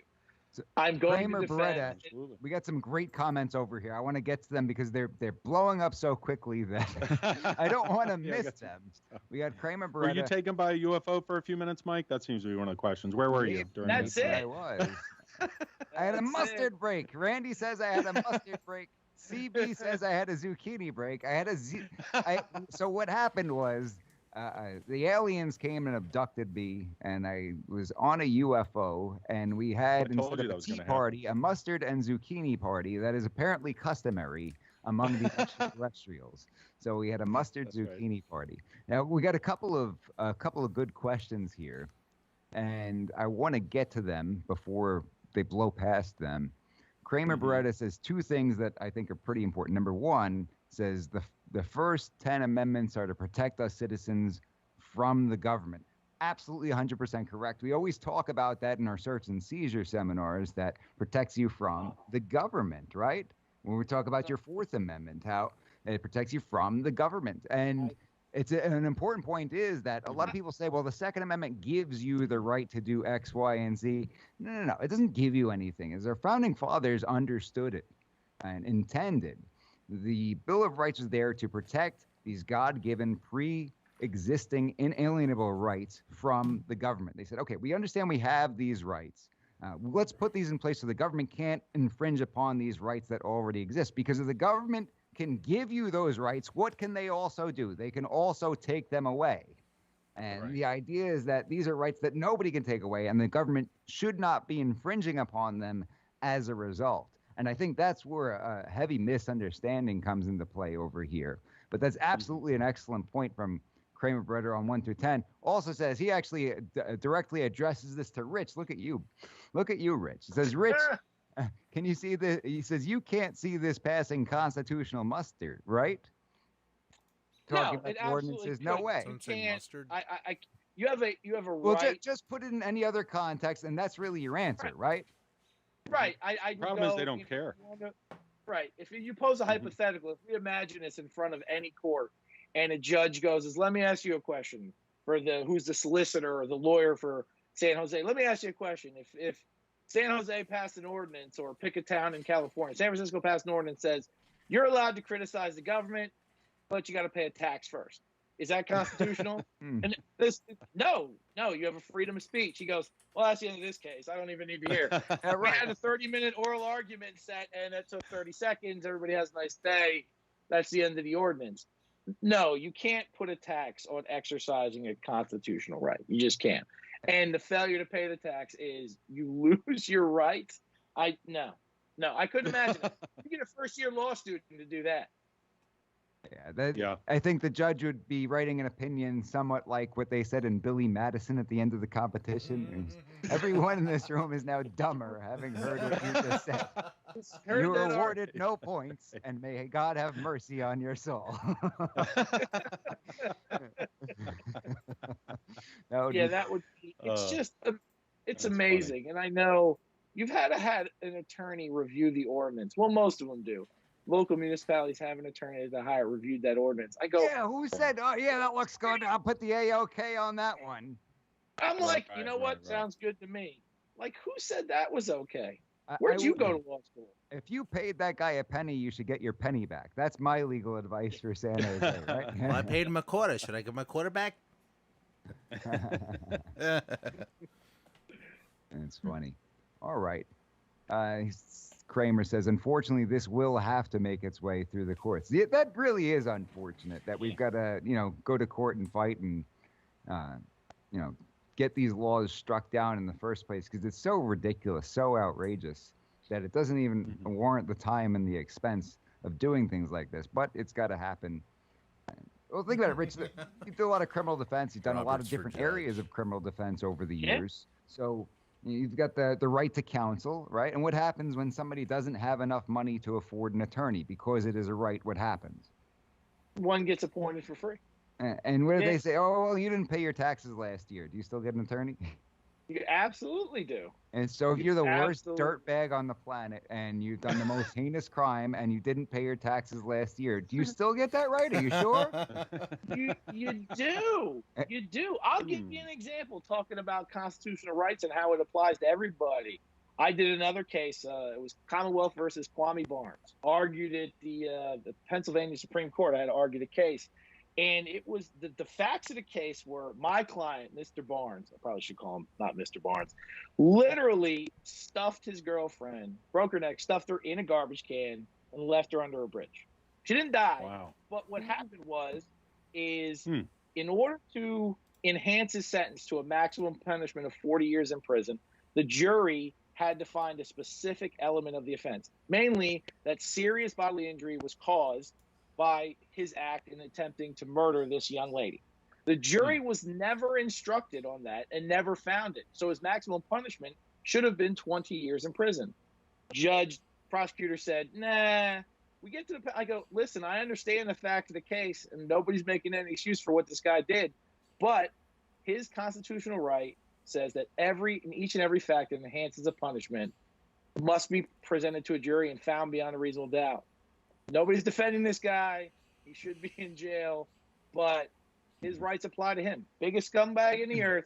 His punishment was reduced. The Supreme Court said, terrible thing to do, but he's right. The Constitution applies to him like it applies to everybody else, and it reduced his punishment. And, that's the right decision. I'm sure nobody on that court wanted to make that decision. Nobody. Sure. But it's what the Constitution does. It applies to the good, the bad, it applies to everybody. And it applies equally to everybody. And we just to have push to that remember further, that. you got to give judges a lot of credit who make those difficult decisions with bad facts like that, because they always say that bad facts make bad law, right? If you've got a case where there are really terrible facts, and this could be in a number of different contexts, but you've got a case where there are really egregious facts, and the judge at the outset sometimes says, okay, well, surely I can't rule in this person's favor. And they find a way trying to justify their decision that they made at the outset. And they weasel around the law and they twist it in such a way that they can get that result and reason their way to that result. They do these gymnastics. And the problem is that maybe they got the outcome that they wanted and most people wanted for that particular case. But then everybody's stuck with that case law and that reasoning. Yeah. And it'll have a negative effect on many, many more people because you didn't make the correct legal decision. Isn't that true, Rich? It's absolutely. We encounter that every day. Bad facts make bad law. Something that's said in law school, it sounds like a cliche until you get out and practice. And being criminal defense that we do, some of the people we represent are not the nicest people in the world. And some of the stuff that they've done that I've represented have done heinous things. And it's important, and it takes a lot for judges. And I commend the judges who do what literally their job is. And they make the right decision. And it's a lot of hate, it's a lot of grief, but it's what you have to do. Because when you make those bad decisions and you twist and you weasel your way out of it, it might be for this one guy, but then you may have a guy who's maybe not so bad. Or, I know prosecutors never want to believe this, but maybe the innocent guy that walks in the door is now going to be in trouble because of this crazy law that was designed on this terrible fact case. So. Right. The comments are blowing up right now. I don't know if you gentlemen can see this. This is I'm great. looking at them. They're pretty good. We have got one heck of a crowd. Right. We do have an update on the. Somebody was asking if we have an update or if I have an update on the UFO stuff, and I do here in a little bit. Okay, all right. Well, let's let Rich go because he's got to get little Richard his ice cream. Otherwise, he's going to be taking over the program, right? Yeah, that's it. He's not going to let me come on and spend any time with you guys anymore. We'll have to have an ice cream party. I don't want to make him angry. I don't want to make him... Get him a double scoop. No, he's not very happy if he doesn't get his ice cream. We appreciate it. Do you have anything? Although when it comes to my son, Mike just likes him because, see, he slipped him a 20. And now every time Mike calls me on the phone and he sees him in the car, he goes, "Dad, that's your boss, isn't it?" I'm like, and I was like, this guy. I was so mad. And then, of course, because it's on the Bluetooth, he's like, "Yeah, I'm your dad's boss. Make sure." Right. And I'll tell you what, I've worked very closely with Rich on some very important cases for many, many years. And since the beginning of my career, really, we've really gone to battle and been through the trenches together and still do it. I mean, we dealt with probably 3 or 4 cases together today alone. Yeah. I can say that that type of a comment would not irritate anybody in the world worse than it does Richard Roberts. So that's why I did it. Yeah, that makes me angry. I'm just like, you gotta be kidding me. Oh, that's great. Mike's like, I got this case. I think it'd be good together. Yeah, well, You gotta if he tell, starts you gotta pulling tell a- my son that I'm your boss. Well, That's start- my fee to help. Well, There we if go. you go to ice cream this evening and little Richard pulls out a wad of 20s, now you know where it came from. Hey, and as gentlemen, long Richard's as you're giving boss, out Mike free G. wads of 20s, I'll sign up. Richard's boss. He's little Richard pulls out this money wad. He's like, hey, Dad, don't worry about it. You don't have to pay. This one's on your boss. I'm buying you ice cream tonight, Dad. Well, that, in Hilarious. all honesty, Rich, though, thank you so much for joining us again. We really do appreciate having you on the program. Love having you here. This was a very fitting topic for your area of expertise when it comes to the CYS stuff. So thank you for your input. And thank you for your input just as a dad and a gun owner, you know. Yeah, awesome. Hey, anytime, guys. You know I'm available. Let me know. I love being on the program. I hope your listeners get a lot out of it. I appreciate getting out good information. I think Mike and I talked one time is I hear comments. I've done the seminar similar to Mike throughout the state. And one of the comments is it's never find a good place to get good information, quality information, especially on these topics. And I think that's what you guys have been doing for years. And I've had the pleasure of doing for the last few weeks and hope to continue with you guys anytime you need. Absolutely. We'll take you up on that. You might regret that statement. We'll have to put you on the payroll as the third host. Well, thank you, Rich. You have a great night. Tell little Richard your boss says hi, all right? It's always nice having your employees on, Mike. All right. Take care, Rich. See you, Rich. Great For appearance. those of us just tuning in, you're listening to Mike G in the Morning with The Law Matters, only on the Freedom Station, WFYL. So, Chris, we've got a little bit of an alien update. I did want to say I saw something come across my screen.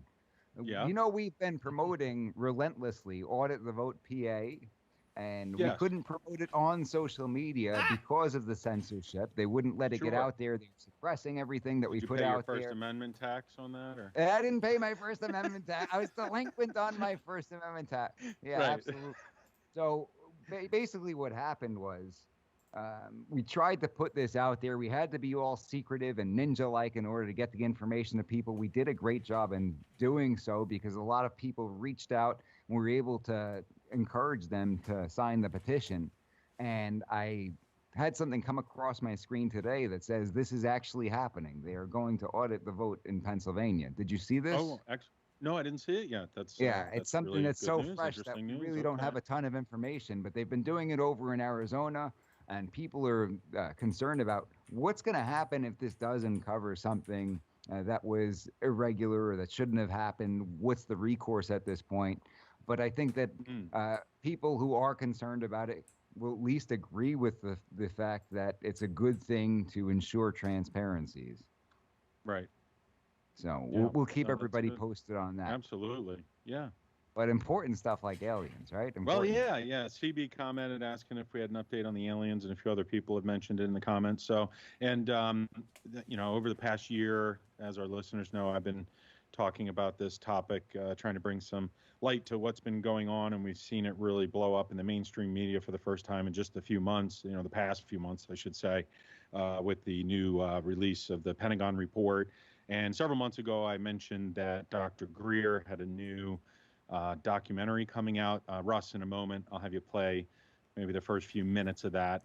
I still haven't finished watching. It just came out a couple days ago. But, for our listeners who are interested in learning more about this topic and looking at it from different angles, this documentary by Dr. Greer, The Cosmic Hoax, which is what it's called, is still out on YouTube, which is interesting. It hasn't been banned or anything of that nature. Sometimes when I've searched for it, it doesn't come up as the first thing, even though it's getting hundreds of thousands of watches. But maybe you can cue that up, Russ, and we'll let it speak for itself, and you can play the first maybe 3 or 4 minutes or until Aliens, ladies Mike- and gentlemen. Mike- They're real. I just had a mustard and zucchini party with them. That's right. Well, before we started, one of the things that I've tried to be clear about on the program as I've talked about this topic is,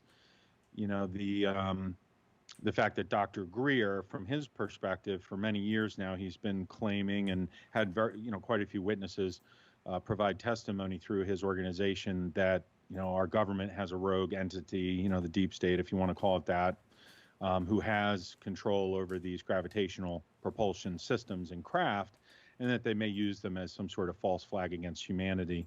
And there is a fair amount of detailed information support in the documentary. So, go ahead and cue that up, Russ, and we'll let it speak for itself, as I mentioned. So, ladies and gentlemen, a little update from Dr. Greer. Hold on. Before you do so, I don't want these comments to run away over here. Sure. Somebody, let me tell you what.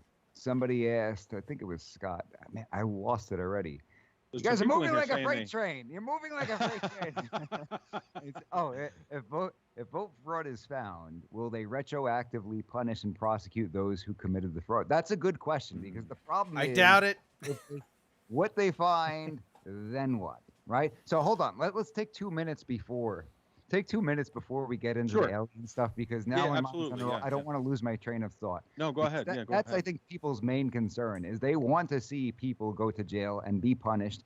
And what happens if the election or whatever election, I don't want to get kicked off of YouTube, right? What would happen if they determined that any election anywhere had some kind of funny business going on, because we all know what happened during the election? I can say that, right?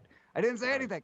So what if they find something out? Ultimately, do the people who are in power get to stay in place in the event that any type of audit ever revealed some kind of funny business that influenced the impact, right? Then what would be the recourse in that kind of a hypothetical situation? That's all I'm saying. In a hypothetical situation, what would be the recourse if an audit determined that there was funny business during an election that could not be tolerated? Then what? Do the people get to stay in power? Because I think what the other side will always say, the people who are in power will always say, oh, no, well, it's too late. There's nothing we can do about it. It's over. And that's that, right? Right. That's what they always say. It's too late. Yeah, it's too late. Right. There's nothing we can try do to about it. Just brush it under the rug. No big deal. We just stole the election, and don't worry about it, and keep your mouth shut, and we'll bonk you on the head if you keep asking questions about it. So, yeah. And people definitely are not going to accept that for an answer. I think there are a lot of people in this country who will not be satisfied and just say, yeah, okay, I guess you're right. There's nothing we can do about it. Let's just move on with our lives. I think people want there to be recourse. I think that they want wrongs to be righted, and they want people to be punished who have engaged in this wrongdoing, so we don't see it happen again in the future, if nothing else. So that'll be it's an interesting point. Angelo says they should be punished and removed. I think that's a response that many reasonable people would have. Absolutely. If that were the result, right? I mean, but of course, the people in power are not going to... Or they're not going to. Scott asked another good question. If someone was illegally put into office and they passed laws, would those laws be annulled? That's what I was going to ask. Good job, Scott. Talking about a lot of uncharted territory, so you have to think through all this stuff. I don't think we have not only legally but logically and practically. I think that's probably the biggest hurdle, is the practical of all of this stuff. Because you could be right legally, you could be right morally, you could be right logically, and you could still not get your way practically speaking. And unfortunately, we see happens a all lot the time, and we see a lot of these decisions being made that really are not the correct decision. They're not the just decision when it comes down to it. So that's a good question. We'll see what good is an audit if no punishment is done, let alone leaving them in office. That's a great question. That's a great question. But I think this is step one, right? This is step one. If they told us, no, we're not going to do an audit, we would obviously be more upset than them saying, okay, we're going to look into this, right? So that's step one. We'll take it from there. What happens at the end of the line? I don't know. I don't think anybody knows. I don't think anybody can say with certainty this is what's going to happen. It's not like you get a playbook laid out, right? Like, last time they uncovered this is exactly what they did. No, it doesn't happen like that. Angela says, I know it'll never happen that people will pay. I mean, we see this all the time in politics. We saw it with Hillary Clinton, right? We see it with all kinds of things like that. So that's why people get frustrated and irritated. it brings me back to Cuomo, right? You're talking about Cuomo. What were you saying that Cuomo was doing, Philly Chris? Well, he did the state of emergency now, and he's going to create a magic wall, he said. I thought they didn't like walls, but he's going to create a magic wall around New York. They just don't like the wall. You mean like in Berlin? They don't like Trump's wall. Yeah, They just like that every one, Russ. Yeah. Okay. It's going to be a magic wall. Somehow it's only going to get illegal guns. Like the but I Great think, Firewall, unfortunately, right? Law-abiding gun owners are going to get caught up in it as they try to use the federal transport laws, which I guess still exist, but maybe they don't in New York. So we'll see what happens. But yeah. It's Executive pretty order crazy time. declaring gun violence in New York a disaster emergency. That's impossible. Guns are illegal in New York. They already took care of it. Right, yeah. Don't they have laws for that? Gun already? laws of the planet. So Hey there's no guys, gun violence. guys, I Maybe want to. getting rid of that task force was a bad idea. The gun task force that he got rid of. What's that, Russ? I want to take a moment to be professional here. I got a notification on my phone about the Twitch stream. Yeah. Most people who stream, they get notified who follows and stuff. And I want to thank Stace JBX for following us on Twitch. All right. Being Ladies a and Twitch. gentlemen, Stace. Yeah. Thank you. JBX. Because Here is your official shout out, JBX. Hey now. No, I'm seeing a lot of new names in the comments. And Angelo, if you're still listening, apparently Angelo Schechter has some crazy UFO stories. So go to MikeGinthemorning.com. Anybody else who's interested in being on the show, write in at MikeGinthemorning.com. We'll get you on the pro. You got a UFO story. We'll get you on the program. Yeah, got to come on. We want to hear about it. Yeah, and we also have a new subscriber on the YouTube, thanks to CB. Oh, and nice. I was trying to find the name of the person so we can shout them out. Yes. CB. And Mike was actually gone for 2 years. He just texted Scotty me the privately. I Don. probably shouldn't mention this on the air, but during your little incident, that was 2 years you were on the craft, It was right? 2 years. It was a TR3B. 2-year long. I lived on nothing but zucchini and mustard. Little time warp. That's little why my dimensional skin looks time warp better. there. I think Marie said You I look good. look too young to realize certain things, and that's a compliment. That's because of all the zucchini and mustard I've consumed within the last 2 years on an alien spaceship. So that's the all you secret, need is Marie. zucchini and mustard. That's the secret. There we go. All somebody right, are we said, getting back to CB this says bring UFO back stuff, this She alien says stuff? PA is the no, we are not. She says We got PA lots is of the most comments to corrupt power state through. in the nation. Mike, you're too young yet to fully see it all. That's a compliment. Well, I did realize when I came over, because I dealt with cases dealing with corruption almost immediately. Rich and I spoke about a case that we worked together, and it was overwhelming at first to see all the things that do go on out here in Pennsylvania. But then again, when you're coming from New York, there's a lot of shady business that goes on over there as well, which brings me back to Andrew Cuomo. When I was young, Mario Cuomo was in office in New York. Mario Cuomo was the governor, Andrew Cuomo's father. So I often accidentally call Andrew Cuomo Mario Cuomo. But they had a nickname for him. Svachim was his nickname on the radio over in New York. The conservative talk radio host would call him Svachim. And Svachim is really an Italian phrase for a pain in the butt kind of thing, right? So Andrew Cuomo, so everybody who's listening, all of our Mike G in the Morning mustardites who are listening, Andrew Cuomo's new nickname is Svachim Jr., okay? Svachim Jr. There we go. Andrew Cuomo. Now, I want to go back. I don't want to say that I'm some kind of individual who can tell the future or anything of that nature, but I will say, Philly Chris, I predicted the future on this one because we were talking about the scandal that Svachim Jr. had over in New York with the sexual misconduct. Remember that? Yes, that's right. And you brought over all this evidence. You told me, hey, these people are coming forward. They're saying this, and this. This is bad. And I said, my prediction is they're not going to do anything about it, and nothing's going to happen to them. And the following week, we came back on the program, and you said, Mike, man, this is getting really bad, Mike. There's more people coming forward. They've got all this additional evidence against Cuomo that the heat's really getting turned up on him. I said, oh, man, I didn't realize that.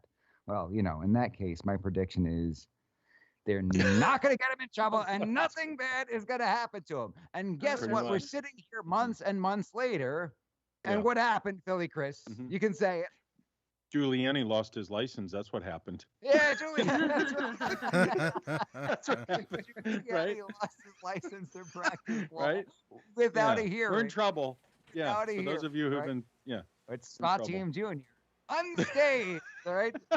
The Teflon governor, Svatim Right. Jr. over there. I think Mhm. we got Gotti Don in the comments over here made some kind of I think he made an appearance earlier. Welcome to the program. He'll get that reference when I call Svatim Jr. Teflon. He may even get the Svatim reference if he's from Yeah. New York.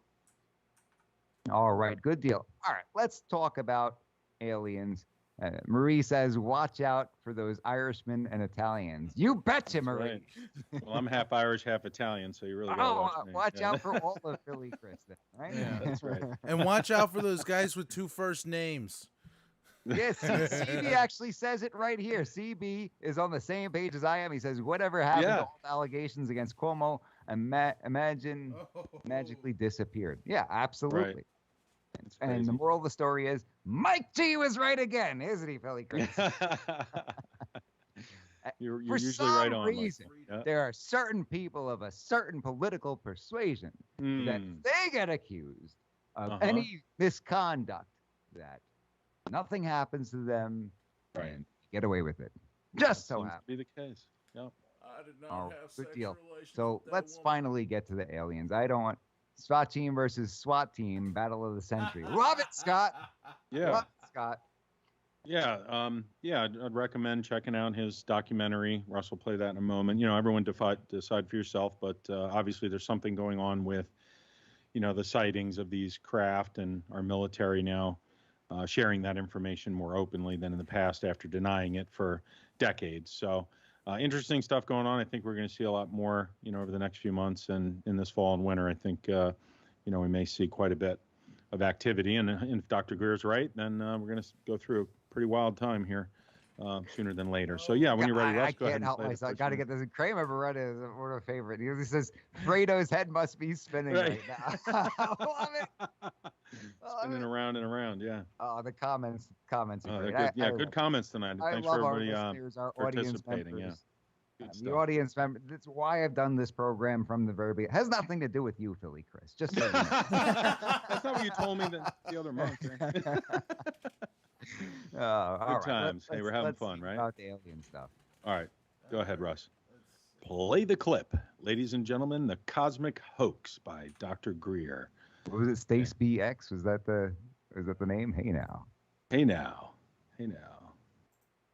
Yeah, thanks to all of our loyal listeners. We're not watching an hour and 23 minutes. Play the intro. It's about 3.5 to 4 minutes, and then I think people can check it out. I was gonna say. Yeah. Yeah. I was like, listen, I gotta go to bed. We got another tonight. couple hours, right? Oh, guys, Who am there's I a kidding? notice Mike from T the doesn't go to bed. FBI. Yeah. It'll start right up in just a second. Are we going to anyways, get so. strikes for this? Here we go. This is not a story about a hoax that might happen in the future. This is a story This is a story about a cosmic hoax that has been unfolding for 60 years. Maybe don't show it. Maybe, or we can. Or No, is you can it- show it. No, can it's show it? okay to show it. Yeah, because we're talking about it. We're Yeah, and YouTube commentating. can go pound sand. That's right. I've Or been something warning about more this coarse. for decades.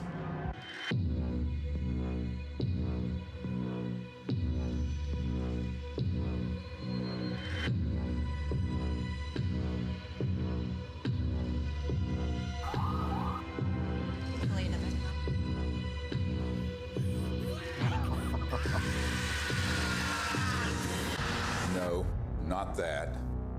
This. Speaking of conspiracy theories that actually have truth at the bottom of them, the Corona Relief Bill the President signed last month contains a provision that hasn't gotten a lot of attention. It directs the Director of National Intelligence, in consultation with the Secretary of Defense and the heads of other agencies, to disclose what they know about UFOs within 180 days. So what are they going to tell us? I provided briefings for 4 presidents, foreign heads of state, generals, and a sitting CIA director who later betrayed me. I've seen lives destroyed. William Colby has been missing since April 27th. His canoe was found washed up on the banks of the Wicomico River. Friends murdered. Unthinkable evil unleashed on our planet. All to protect this illegal and immoral secrecy. And nothing I've seen scares me more in this unprecedented moment we are living through. We're in the final hour of an agenda that has been playing out for nearly a century. Centralized monopolies of power in government, the defense industry, and the corporate media and the are Google all converging on the same narrative that extraterrestrials are real, they're here, and they're a threat. Those are not weather balloons. Those are clearly autonomous aircraft of some kind that are, as you put it, swarming U.S. military craft. So these are there are two options. Under intelligent control. These are craft under intelligent control, and they're flying with impunity, Tucker, within our airspace, and they can outmaneuver, outperform anything that we seem to have. We need to find out who's operating them and also what the intent is. The truth is, we do know who's operating them. Some are indeed extraterrestrial, and they are absolutely not a threat, as you will see. It is, in fact, the secrecy that is an existential threat to life on Earth and beyond, as stated by the first CIA director, Vice Admiral Roscoe Hillenkoetter.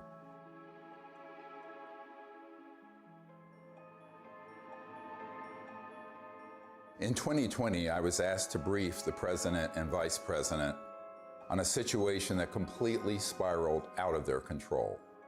They had been lied to, just as you have been lied to. And we cannot stop what is coming if we don't finally confront the truth. All right, Russ, we can watch the additional hour and 19 minutes. Never mind, I changed my mind. You got me hooked. Watch party time. But anyway, check it out. People decide for yourselves what's going on. But a lot of people have come out under Dr. Greer who are former military and government officials. So unless it's all propaganda, then, maybe there's more to it. But some of the evidence is pretty interesting and compelling. And a lot of people are seeing these craft around the globe right now. And there's definitely an increase in sightings. So, well, you know what, Chris? Somebody mentioned that Greer is the only person that they trust. And I was fascinated by that old news story that you showed me. It was a story from the 1980s, I believe, where there was an investigative journalist. Do you remember what the gentleman's name was? The one that did the Bob Lazar interview? Yeah. Oh, that was Bob Lazar. I got the wrong guy. Yeah. See, I'm not up to snuff with these alien stuff, right? UFO stuff, I'm not up to snuff with. No, that's okay. You're busy doing your lawyer thing. I understand. Yeah. But Bob Lazar, that story that you showed me was pretty incredible. Do you remember what the guy's name was who did that investigation? I should. Oh no, I'm sorry. Yeah. Kramer Beretta says Bob Lazar is the only guy I've found as credible. I can't discount him. So, From what I've seen, from what Bob Lazar has shared, I got the two credible. confused. I apologize about that. I didn't write a book about alien law in Pennsylvania. Well, there's that treaty. We might have to get you involved when we get a copy of it. Yeah, so I'll go into court with there's going to have a little Martian in a suit. That's right. Who gets to be the judge of that one? Now, exactly. I do want to talk about that story, though. Do you remember who exactly was the investigative journalist who did that story? Because I'd like to bring that to everybody's attention. Yeah, let me pull that up. Just want to make sure I get his name right. It was somebody from back in your day, because when they said his name, you were like, oh, man, I know exactly who that George Knapp. George Knapp is his name. Knapp. Okay. Yeah, in May of 1989, he apappeared in an interview with investigative reporter George Knapp on That's over 30 years ago. That's over 30 years 1989, ago, right? That's right, yeah. 89 or 99? 89. 89. It was over 30 years ago. And this guy who was a reputable, I think they still had reputable investigative journalists back then, right? Yeah, and he's still involved with Bob Lazar and done some more recent documentaries with him. And his story hasn't changed, and some evidence has come to light about things with the S4 section of Area 51. Well, in that particular really story, in and of itself, I think the most compelling part as a viewer from the outside looking in who doesn't know a ton about this stuff is that when they called, they claimed that they had no records of any Bob Lazar ever being employed there, right? That's correct. That's right. They said, we got no records of any Bob Lazar. He's making it up. He's full of baloney. And then they found this hard copy of a directory. That's right. From a That's few years earlier that clearly had his name and his extension and his proper department and everything like that. Yeah, and that was the lab that he was working at, where he was most likely recruited from before he worked at Area 51. So, and there were people there that. But they knew called him. him up. They called them back and said, "Hey, so I know you said you got no records of this guy whatsoever, and you never heard of him, but I got this hard copy of a directory right here with his name on it. You want to tell us something about that?" And they were just like, "We don't know what you're talking about." Right. Yeah, that was Los Alamos lab, which also to work there you have to be a highly trained and recognized scientist. So the fact that he was working there and also building rocket cars and the things that he was making outside of the lab on his free time were highly advanced. So that would make sense why they would have approached him. That's usually how these programs operate. They approach people in the private sector who have shown above and beyond interest and skill and passion for these things. So that's most likely how he was recruited. Yeah.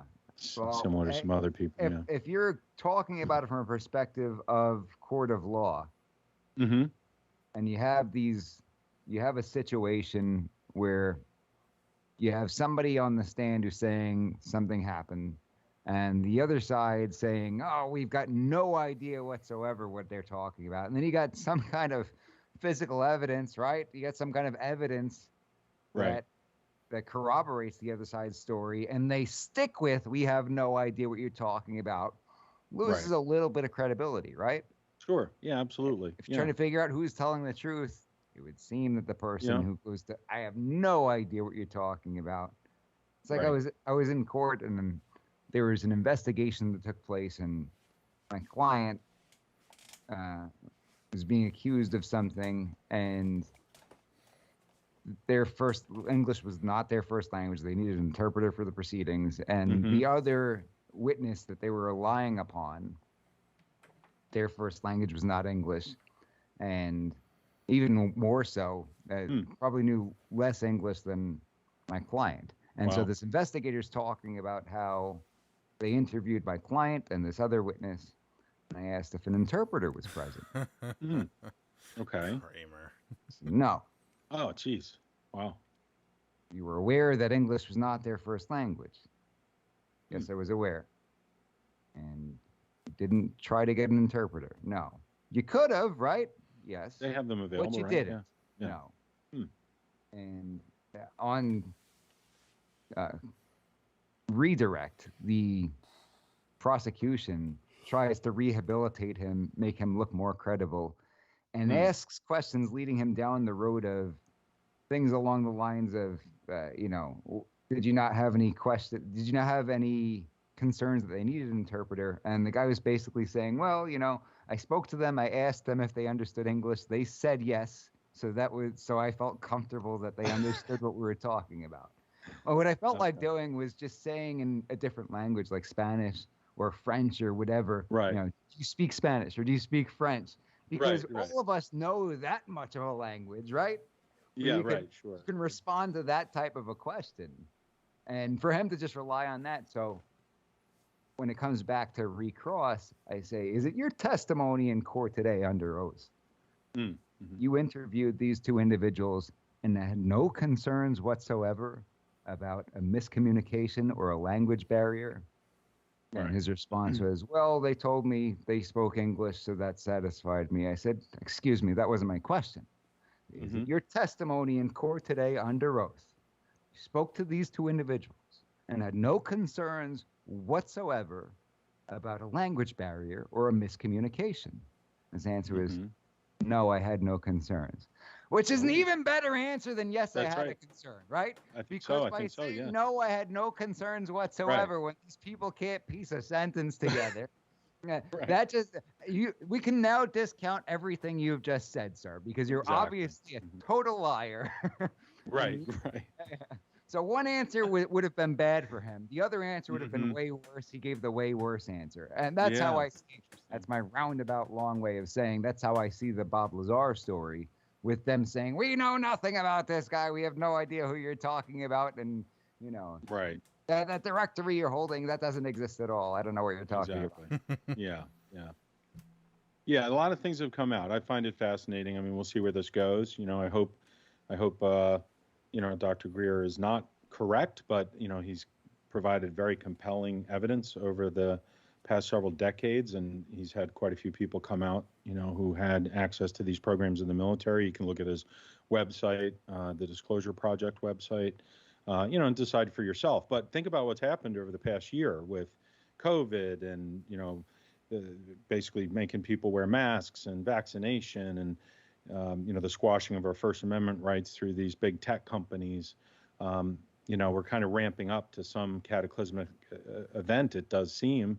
And, if they really wanted to do something and they have this technology and there is a rogue entity out there that has the capability to trick people into believing that there was some sort of invasion, and it is a false flag, that would be a life-changing event for all of us around the globe. So we'll see what happens. Yeah, pretty wild stuff going on. And I'll continue to provide information as I see fit, as I learn more about it. And thank you, Mike, and everybody for listening and allowing us to talk about it. So yeah, so some good comments here from CB. I hear aliens have constitutional carry and mustard lasers. Love it. There we go. That might make a T-shirt. We should put that on a T-shirt. Yeah. Angelo says, loving this channel. You guys speak about everything I love. Well, we love the same things, Angelo. What can we say? What can we say? We got a good group of audience members who all enjoy the same things. We love talking about it. CB says, want to thank you again for recommending U.S. Law Shield. Our pleasure. Absolutely. Great to have you on board. Angelo is new too. And I just wanted to say, I feel like Chris has been trying to talk about aliens far before Tucker Carlson. I just want to give him credit. That's right. Yeah. Oh, thank you. Who is this Tucker Carlson guy on our sister station? I feel like Chris has been trying desperately to get this in. I mean, we even gave him like Chris's Corner. We tried all different things, but now the aliens come out. He's like, come on, guys. Right. Yeah, we'll have to go back and pull some of the old clips. Thanks. Absolutely. You've been talking about this for a very long time. And even before the air, I mean, I've been listening to you talk about this stuff for years, right? Yeah. Well, I saw something coming. I'm not going to say I knew for sure, but I saw this trending in a certain direction. And, I saw some things as a young boy. Maybe I'll talk about that on the air sometime, things that concern me about where the direction of our country was headed. So, we'll see what happens. But I think it's important just to be aware this is a power grab, right? Because it looks that way to me. Kramer Beretta says to find out the government lies to us, shocking. And really that goes along with what you're talking about. You think that this is ultimately their way of gaining power, right? Because well, here's the thing about this, and Dr. Greer will talk about this and has talked about it for years, and it'll be in this documentary. This technology that Bob Lazar has talked about and Stephen Greer has talked about would have changed humanity, 50, 60, 70, maybe even, thousands of years ago if it is truly reverse engineered extraterrestrial craft, because we wouldn't be relying on the, burning of fossil fuels and pollution, and we wouldn't have to worry about the Green New Deal. There'd basically be free energy because these craft have these reactors in them that are antimatter reactors, basically with element 115, as he describes, and we would be living in a more peaceful world. The war machine still relies on war to exist in the military and the military industrial complex. We've had several presidents talk about this, including Eisenhower, Kennedy, and others who have warned us about a rogue entity taking over. So if they have these technologies, and look at them, they're spinning circles around our fighter jets and our stealth craft, and our military is basically functionally useless right now if these things were aggressive towards us. And the one question I keep asking is, why haven't they been? If there are extraterrestrials and they have these craft, then they're not here to destroy us, because they could have done that a long time ago with ease. So, they could have helped us destroy ourselves in World War II. Sure. Well, there's something called the Nazi Bell. People should look that up and check it out. That was most likely a gravitational craft. And there's a site that still exists over there where huge amounts of power lines go into this ring device. It's enough energy to power a city. I've talked about Nikola Tesla on the program and some of the scientific research he's done. And I do believe that some of the stuff was taken and suppressed and now is being used against humanity, or potentially will be. So I think it's important to look into it. Everybody decide for yourself. I'm not telling anybody what to believe or what to think. But, as just pointed out in the comments, if we're going to rely on our government, who's been lying to us over and over again since the beginning of our history, then I think we're not keeping our eyes open enough. All right. I do want to jump in here and just do some quick, shopkeeping here. Sure. Remember, subscribe. Do the video things that people normally push you to do. I don't want to be annoying about it. Don't forget to you know what? Forget it. The notifications are unreliable. Don't even bother if you don't want to. Put it on your calendar. Put it on your calendar. Thursday at 7 p.m. Yeah. Good old. Big announcement next week too. Big announcement next week. Big announcement. Big announcement. Right. Now, Philly Chris, you think that ultimately they've used the last year or so to sort of see what they can get away with, and how people will respond to this sort of things? Yeah, is it a test, or hypothetically, could it be a test that you've got the government mandating that people do certain things without an explanation that's satisfactory to a lot of people, and seeing how many people will simply comply and say, hey, don't fight them on it.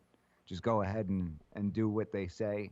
Yes. And then really getting militant towards other people who don't comply. Sure. I had a gentleman tell me yesterday at a seminar that he's got a medical condition, so he physically cannot wear a mask because he can't breathe if he does.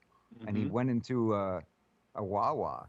It's a nice Wawa. It's the one over down by Route 30 and Route 100. So not by any means an area known to be violent. That one, yeah. Mm-hmm. And he said that he walked in and some younger muscle-bound guy came over to him and started cursing at him, demanding that he put on a mask. And he simply told the guy, politely, listen, I've got a medical condition. I can't wear a mask. And he said something like, I'm going to effing break you in half if you don't put one on. You're going to have a worse health problem, medical condition, because I'm going to break you I'm going to effing break you in half if you don't put a mask on. Crazy stuff. How social programming? I think it's social programming, and that does exist. If you look at TV, movies, all of that, and you allow those things to permeate your consciousness.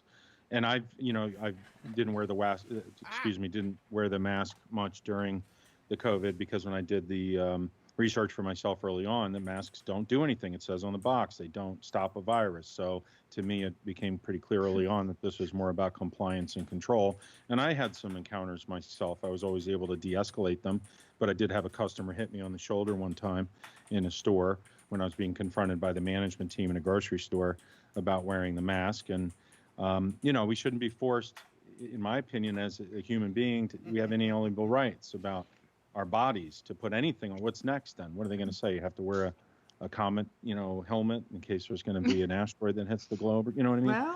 Well, I always wear mine. Why don't you? It sounds like that might be coming. Maybe it is a good idea. So the young muscle-bound guy sounds like PC Principal. Is that from Yeah, here's Scott says that the last year was social conditioning to get people used to people obeying government. And I think Scott's right. We've seen this throughout history. Look at what happened in pre-Nazi Germany. They divided people up and then they classified them, and you get people hating each other, and people idly stand by and they don't do anything. I'm surprised, actually shocked, how many people didn't stand up against this nonsense. That's what concerns me. There's a lot of people who went along blindly with what Dr. Fauci was doing, and we've seen his emails come out now. He was saying one thing in his emails and another thing to the public. I think that's why Trump put him out on the stage. Right? They fact checked the droplets. Yeah, that's not from Liberty. From the Liberty perspective, I think Chris had to be awfully rebellious, because when you go out, you see these signs on every which on the counter, and if you're the only one without a mask, it does for people like me who are always courteous. I'm like, don't want to ruffle any feathers. You got to be bold. You see these signs. Same with the no gun zone signs, right? Kind of connected in a way. You can connect that, absolutely. But you see the signs everywhere. And Philly Chris was out there without his mask, no matter what, even at the height of the pandemic. So. Yeah. No, thank you. And I think they make people sick. The research I did led me to believe, personally, I'm not telling anybody else what to believe. I'm not a scientist. I'm not a doctor. But if you suppress your immune system by staying indoors and wearing a mask, our bodies, naturally regenerate immunity as you get exposure to things and you're around other people. So, and I think I said that to you on a late night phone call when this all started, didn't I? Mm-hmm. Remember what I said? Yeah. I kind of hit me and I said, Billy Chris, what if, this is sort of the decoy And, Sure. obviously there have been people who gotten sick and died from COVID, but what if this is Yeah, really absolutely. the decoy where they're getting everybody to stay inside to really level everybody's immune systems, and then Right. once we go back to semi-normal, they release the real That's right. virus. Oh, Yeah, And the Delta now, variant. and then yeah. people won't be prepared to take that on at all, and then we'll see some Sure. real devastation. What if that were the That's case? right. I wonder if anybody else has ever thought of that. Let us know in the comments Well, if you've thought of that. Well, I know a lot of people thought about the. CB I says started looking and said, pandemic. "Wait, where is this mask coming from?" Because normally I don't really get stuff from China. Just gonna put it out there Sure. because of the animal stuff. But I saw they're all coming in from China. I was like, "What?" Right. Some of them say made in the USA, but they still come from China. So I got That'd be a great worried. way to I import really a started doing virus if you research. put them in the masks too. I mean, I'm not saying they did that, but we did see videos of Oh, people in right. the factories in China We were stepping worried on about them. I on mean, it, yeah. So we're what not if- saying a lot of stuff, okay? I'll sell you a PlayStation, but I can't guarantee it doesn't have HIV in it.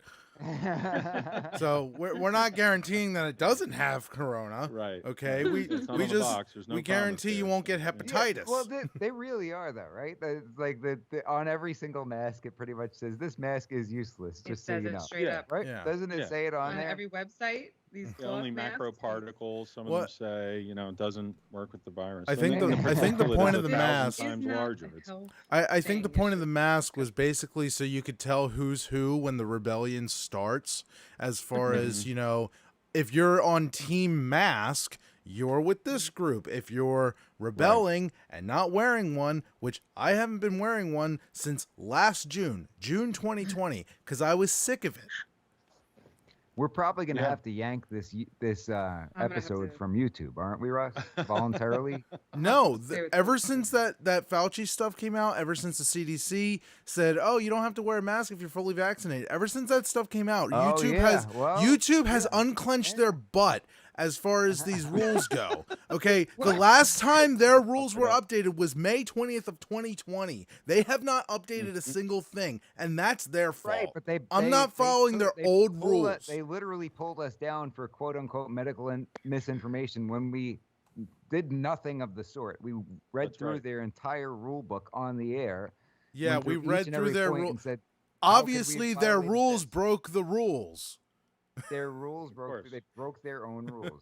That's very Yeah. true. And look what's happened. I mean, during my lifetime, I almost can't even believe to some degree that, a lot of what's taken place over the past year has actually gone the way it has. But too many people are not taking the time to, decide for themselves whether or not they should listen to the government. And that's pretty scary when the government is behaving this way. So I think we're right on that razor's edge right now. So, and more but people need do you to stand think up. that on top of the compliance portion of it, that it has to do with government dependency, where they're getting people dependent upon the government? Think about all Sure. the stimulus money and That's right. and yeah. every way that the government's gotten involved for the last year and a half.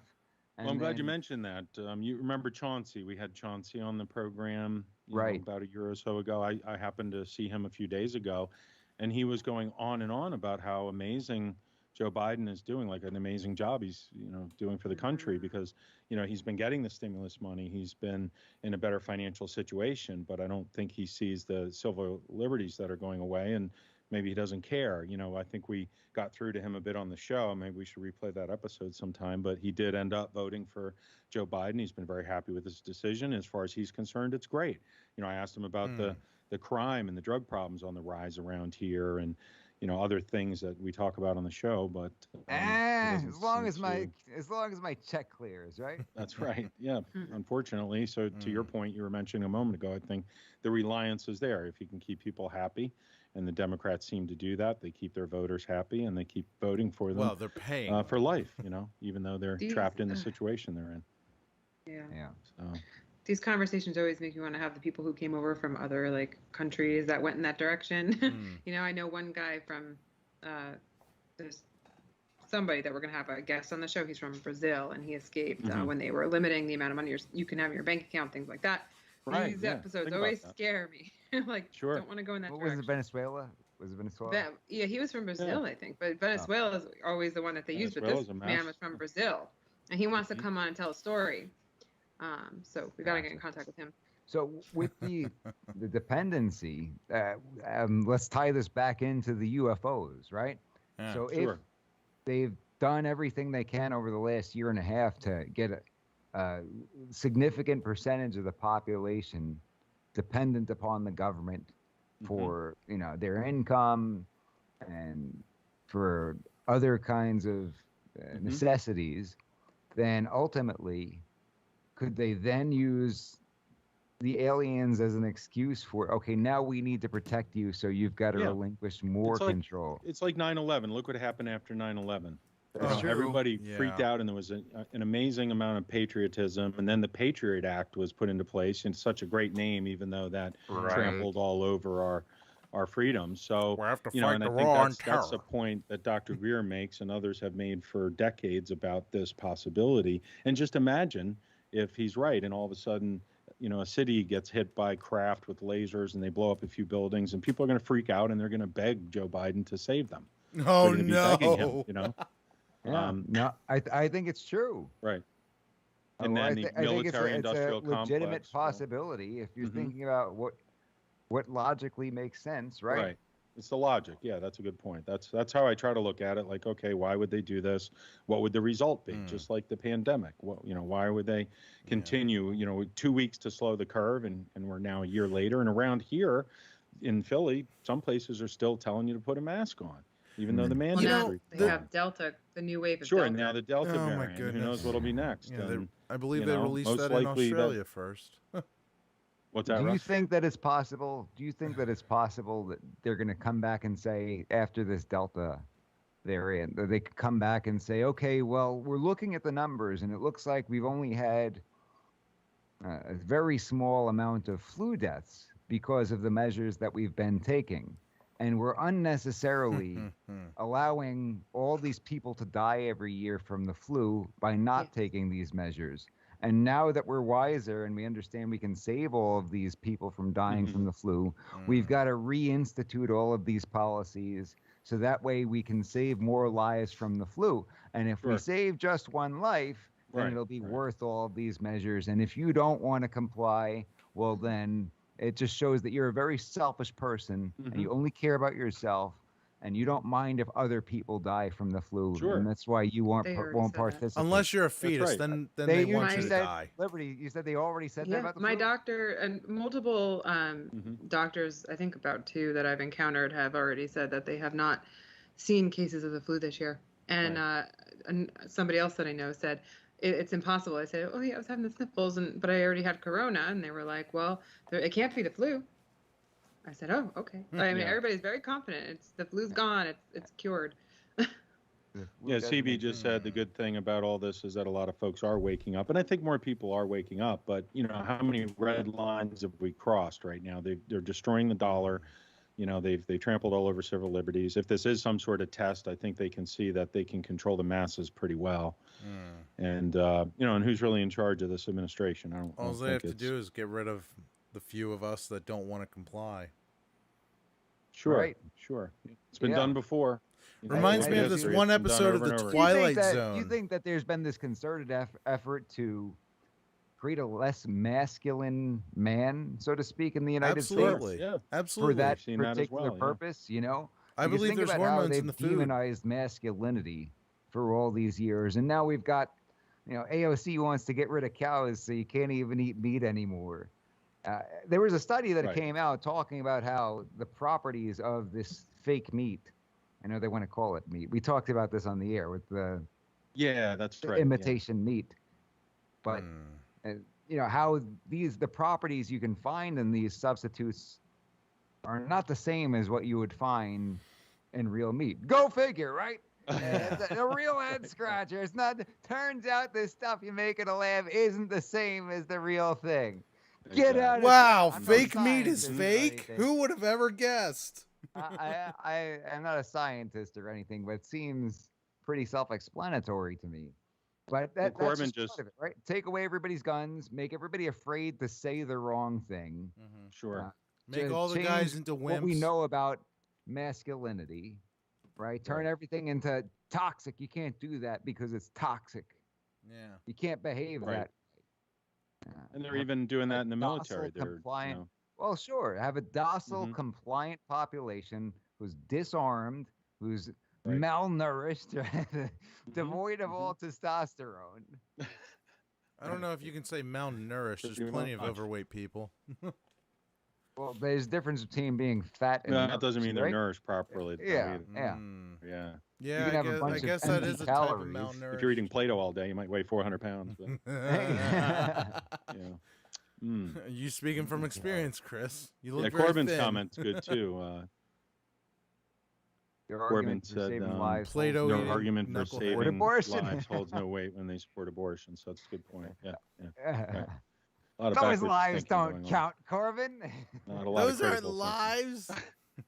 Right. Those aren't lives. Yeah. Oh, goodness. You should watch. We've got a video on the Mike G in the Morning YouTube channel. What happens during an abortion? Maybe I can find a way to post that video in the comments. Let me see if I can do that, because I think that's a video that everybody needs to see. I hope that everybody gets to see that video. Whether you're pro-abortion or against abortion, you should listen to this physician who came onto our program to describe what happens with an abortion. A lot of people say they're quote unquote pro-choice. Well, then you should be able to listen to what physically happens factually. We didn't ask her opinion. We asked her to describe to us what takes place. What really happens from somebody who's been in there during them, right? What exactly happens? How is this procedure?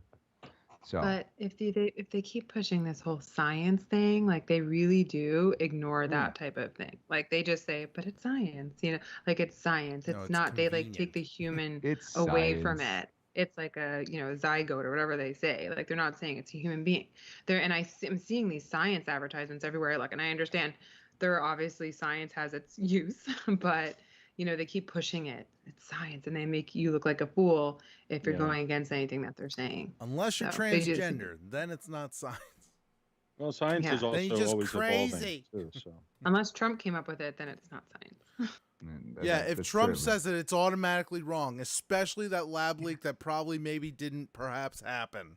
Right. Well, did anybody go back and look at interviews of when Fauci was out there giving press conferences and just look at Trump's face? I think it's like he knew something. I mean, obviously, it seems like he knew something. But if you actually go back and look at interviews, Fauci and Birx out there in front of but everybody. now that we know, like go back and look at them and just look at Trump's face. Like, right. Yeah, Trump's more intelligent than people give him credit for. Yeah. So ultimately, it comes down to compliance and dependency. Mm-hmm. What do you think? You said the dollar is going to be crushed. Do you think that we're going to see gold and silver go through the roof? And this is not financial advice. Right. Like Russ said, if it were, I'll have to do another. Or you'd have to give Philly Chris a percentage if you make money, right? if it were really financial advice, you have to give Chris some of it if you made money on the advice. But it's not advice at all. We're just having a discussion.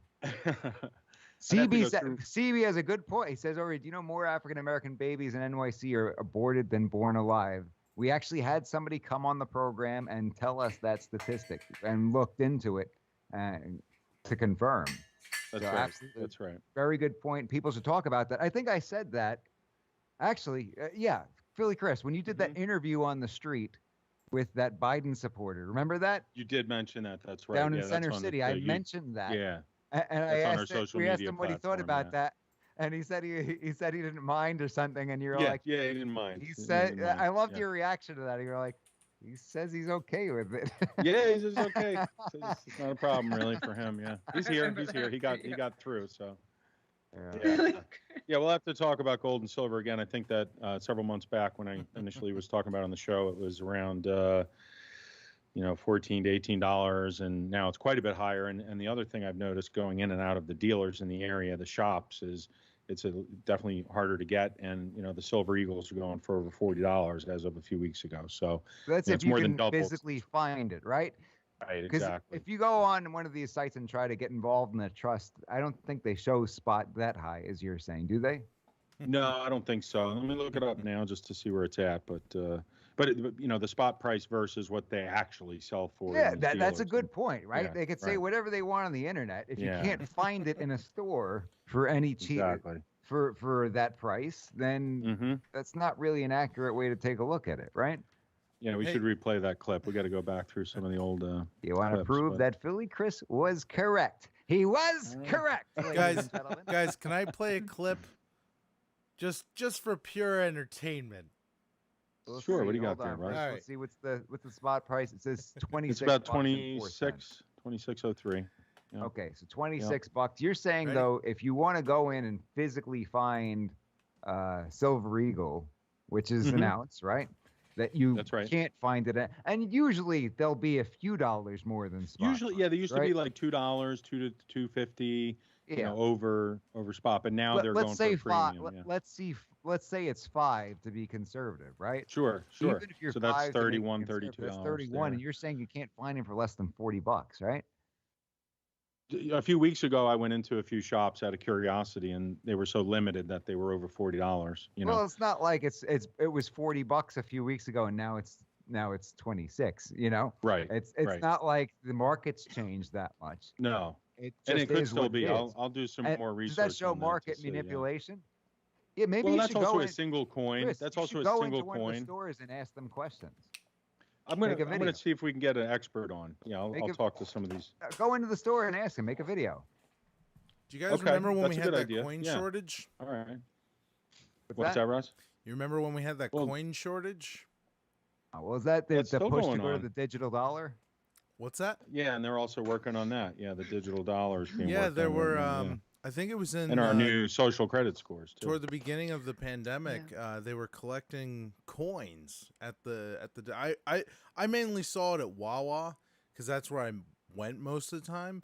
But they were saying, "Hey, there's a coin shortage. Please, give us your coin. Bring $1 worth of pennies."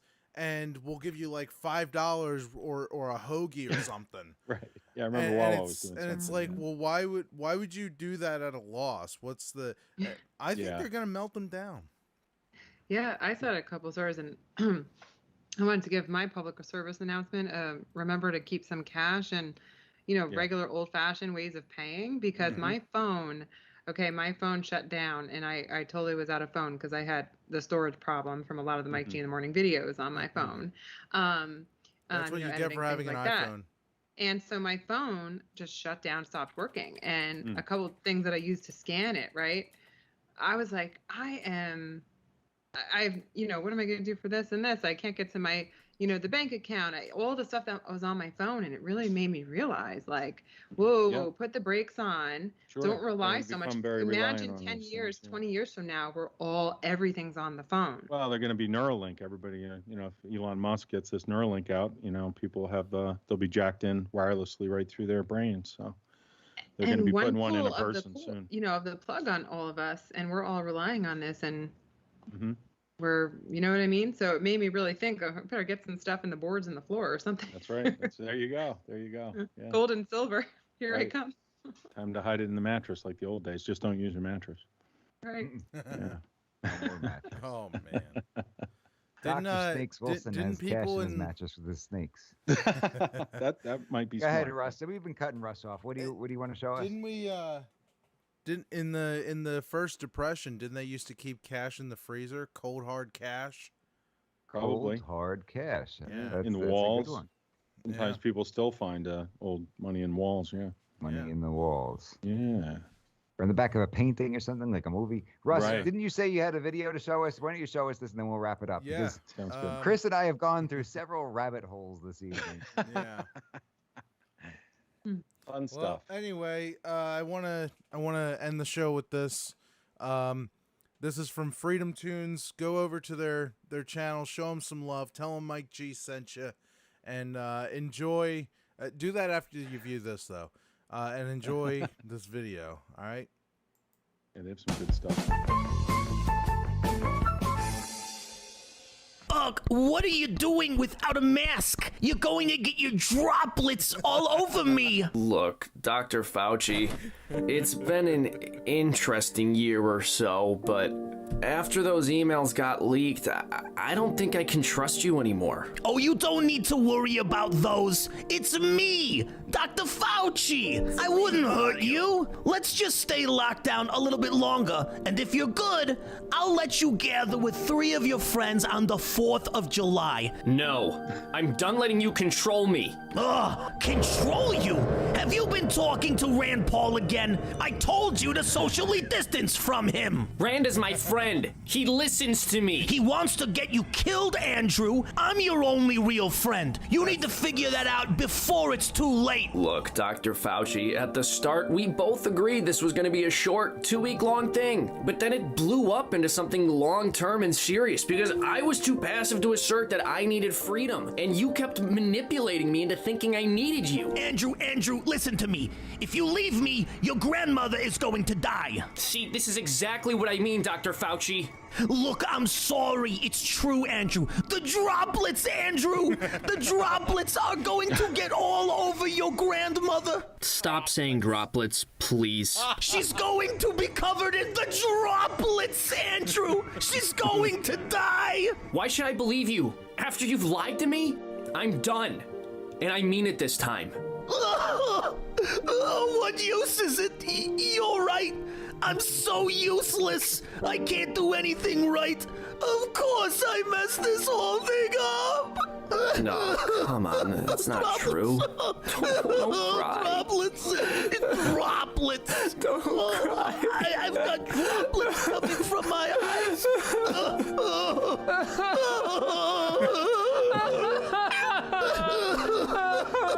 Hey, honey, Dr. Fauci! I told you to stay the hell away from my husband! Thank you so much for watching. Please like, share, subscribe, comment below. And a special thank you to Tim Pool for his voiceover work as Dr. Fauci. We almost cried laughing while recording this. If you donate at patreon.com/freedomtunes, you can get access to that and other behind-the-scenes stuff. Thank you so much. That was Tim Pool doing the voice. I've seen that video before. I didn't realize that was Tim Pool doing the Fauci voice. Freedom Tunes, we love ya. That's incredible. That's incredible that's Tim Pool doing that voice. Because have you ever heard him doing political commentary? He sounds nothing like that. I wouldn't have guessed that. If you gave me a million guesses as to who did that voice, I would have guessed Fauci himself before I guessed. Definitely not Mr. Pool. We're still getting some really great comments too. So I was trying to screenshot it so we can bring up some points next week. Nice. Your comments do not go unseen, everybody. Yeah. That's for our loyal listeners. All right. So a couple of quick comments before we close it on out. I want to get to everybody before we sign off. Kramer Beretta, Mike, you need to get hooked up with the only Lehigh Valley pro-life OBGYN, Dr. Marianne Freeman Brenjar. Chris, we have to get on that.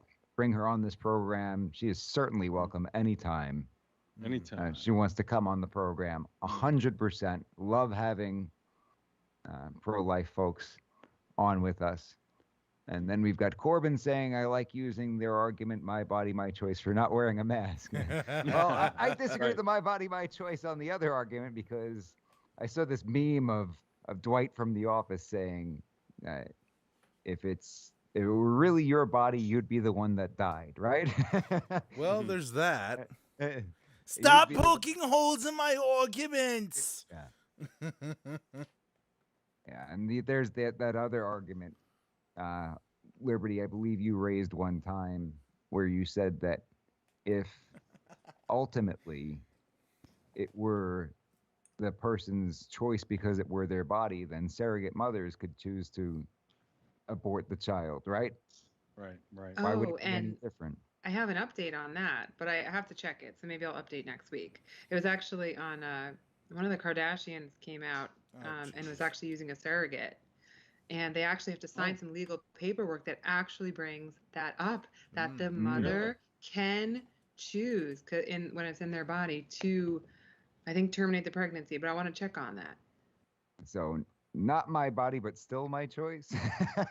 Right. It's We'll get the exact legal terms on that next week, but it was very interesting. The third party involved has nothing to do with the body itself. Rita, I know many years ago, elderly people would put cash in sealed jars and bury them in their yards. Yeah, that's right. It's another way. We should have an episode where we just talk about all different ways to hide money, right? There you go. I got a bunch of stuff buried in your yard, Mike. See, I'm sure you do. That's what you've been doing out there in the middle of the night with that shovel. I just figured, that's something normal that Italian guys do. That's right. I've had a lot of Italian friends during my lifetime. I just figured all Italian friends show up at your house in the middle of the night and start burying things. I didn't know that it was. Don't mind me. I'll just be in your yard tonight. I just figured leave them alone. These are just my yard trimmings. DB says one thing I wanted to mention: the Puerto Rican parade was canceled this year due to the pandemic. Pandemic. But I can't. Thank you, Liberty. Thank you, Liberty. We have some very smart. But the LGBTQ was allowed to have their "it's all political" game. Yeah, that becomes a problem when they're deciding which parades to put on based on whether or not they agree with what's being promoted. Right? That's a problem. And it's sort of like when they were saying that you can't have any of the Trump rallies, but then Fauci said it was okay for the protests to take place, right? He said that was perfectly fine. The pandemic didn't apply. Right. Kramer says, Rich knows her. She's on the verge of starting her nonprofit. That is great. I will have to ask Rich if he can get that connected, and we'll have him back on the program as well. Fauci reminds me of the creepy priest from Poltergeist that yells through the screen door, "You're gonna die in there." You should pull that up, Rob. It turns out he is the creepy guy. Well, I knew he looked familiar. Right. All right. Anything else for the good of the order? I don't know. I'm good. Thanks to our loyal listeners. Great show tonight. It was really fun. Thank you, everybody, for joining us. I really, really enjoy having everybody with us and participating in the comments.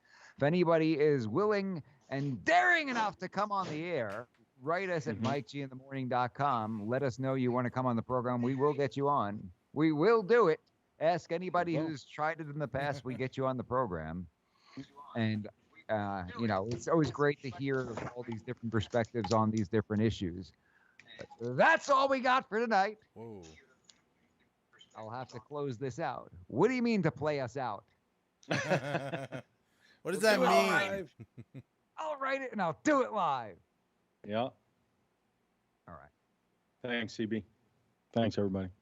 Thank you, everybody. Thank you, guys. From the bottom of our hearts, thank you very much. Love doing this. Love getting together with you folks in the Mike G in the Morning universe, right? And again, keep Mike the G in conversation the Morning going. Mustardites. Yeah, keep the conversation going. If you guys have ongoing thoughts, again, you just go to MikeGinthemorning.com and then you just scroll down and you can write into the show on anything, anytime, and we will bring it up on the air.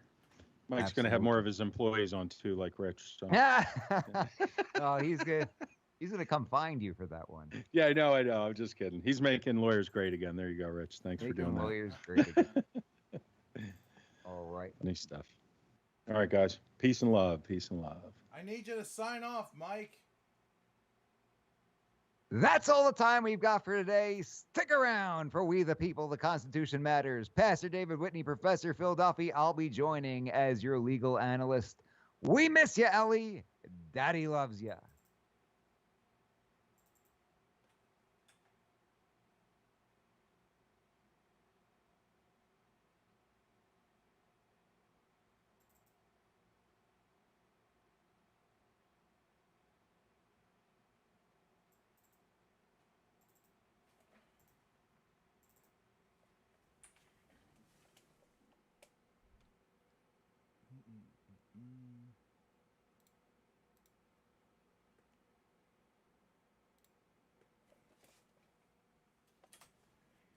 You know what time it is. Buckle up and enjoy the ride.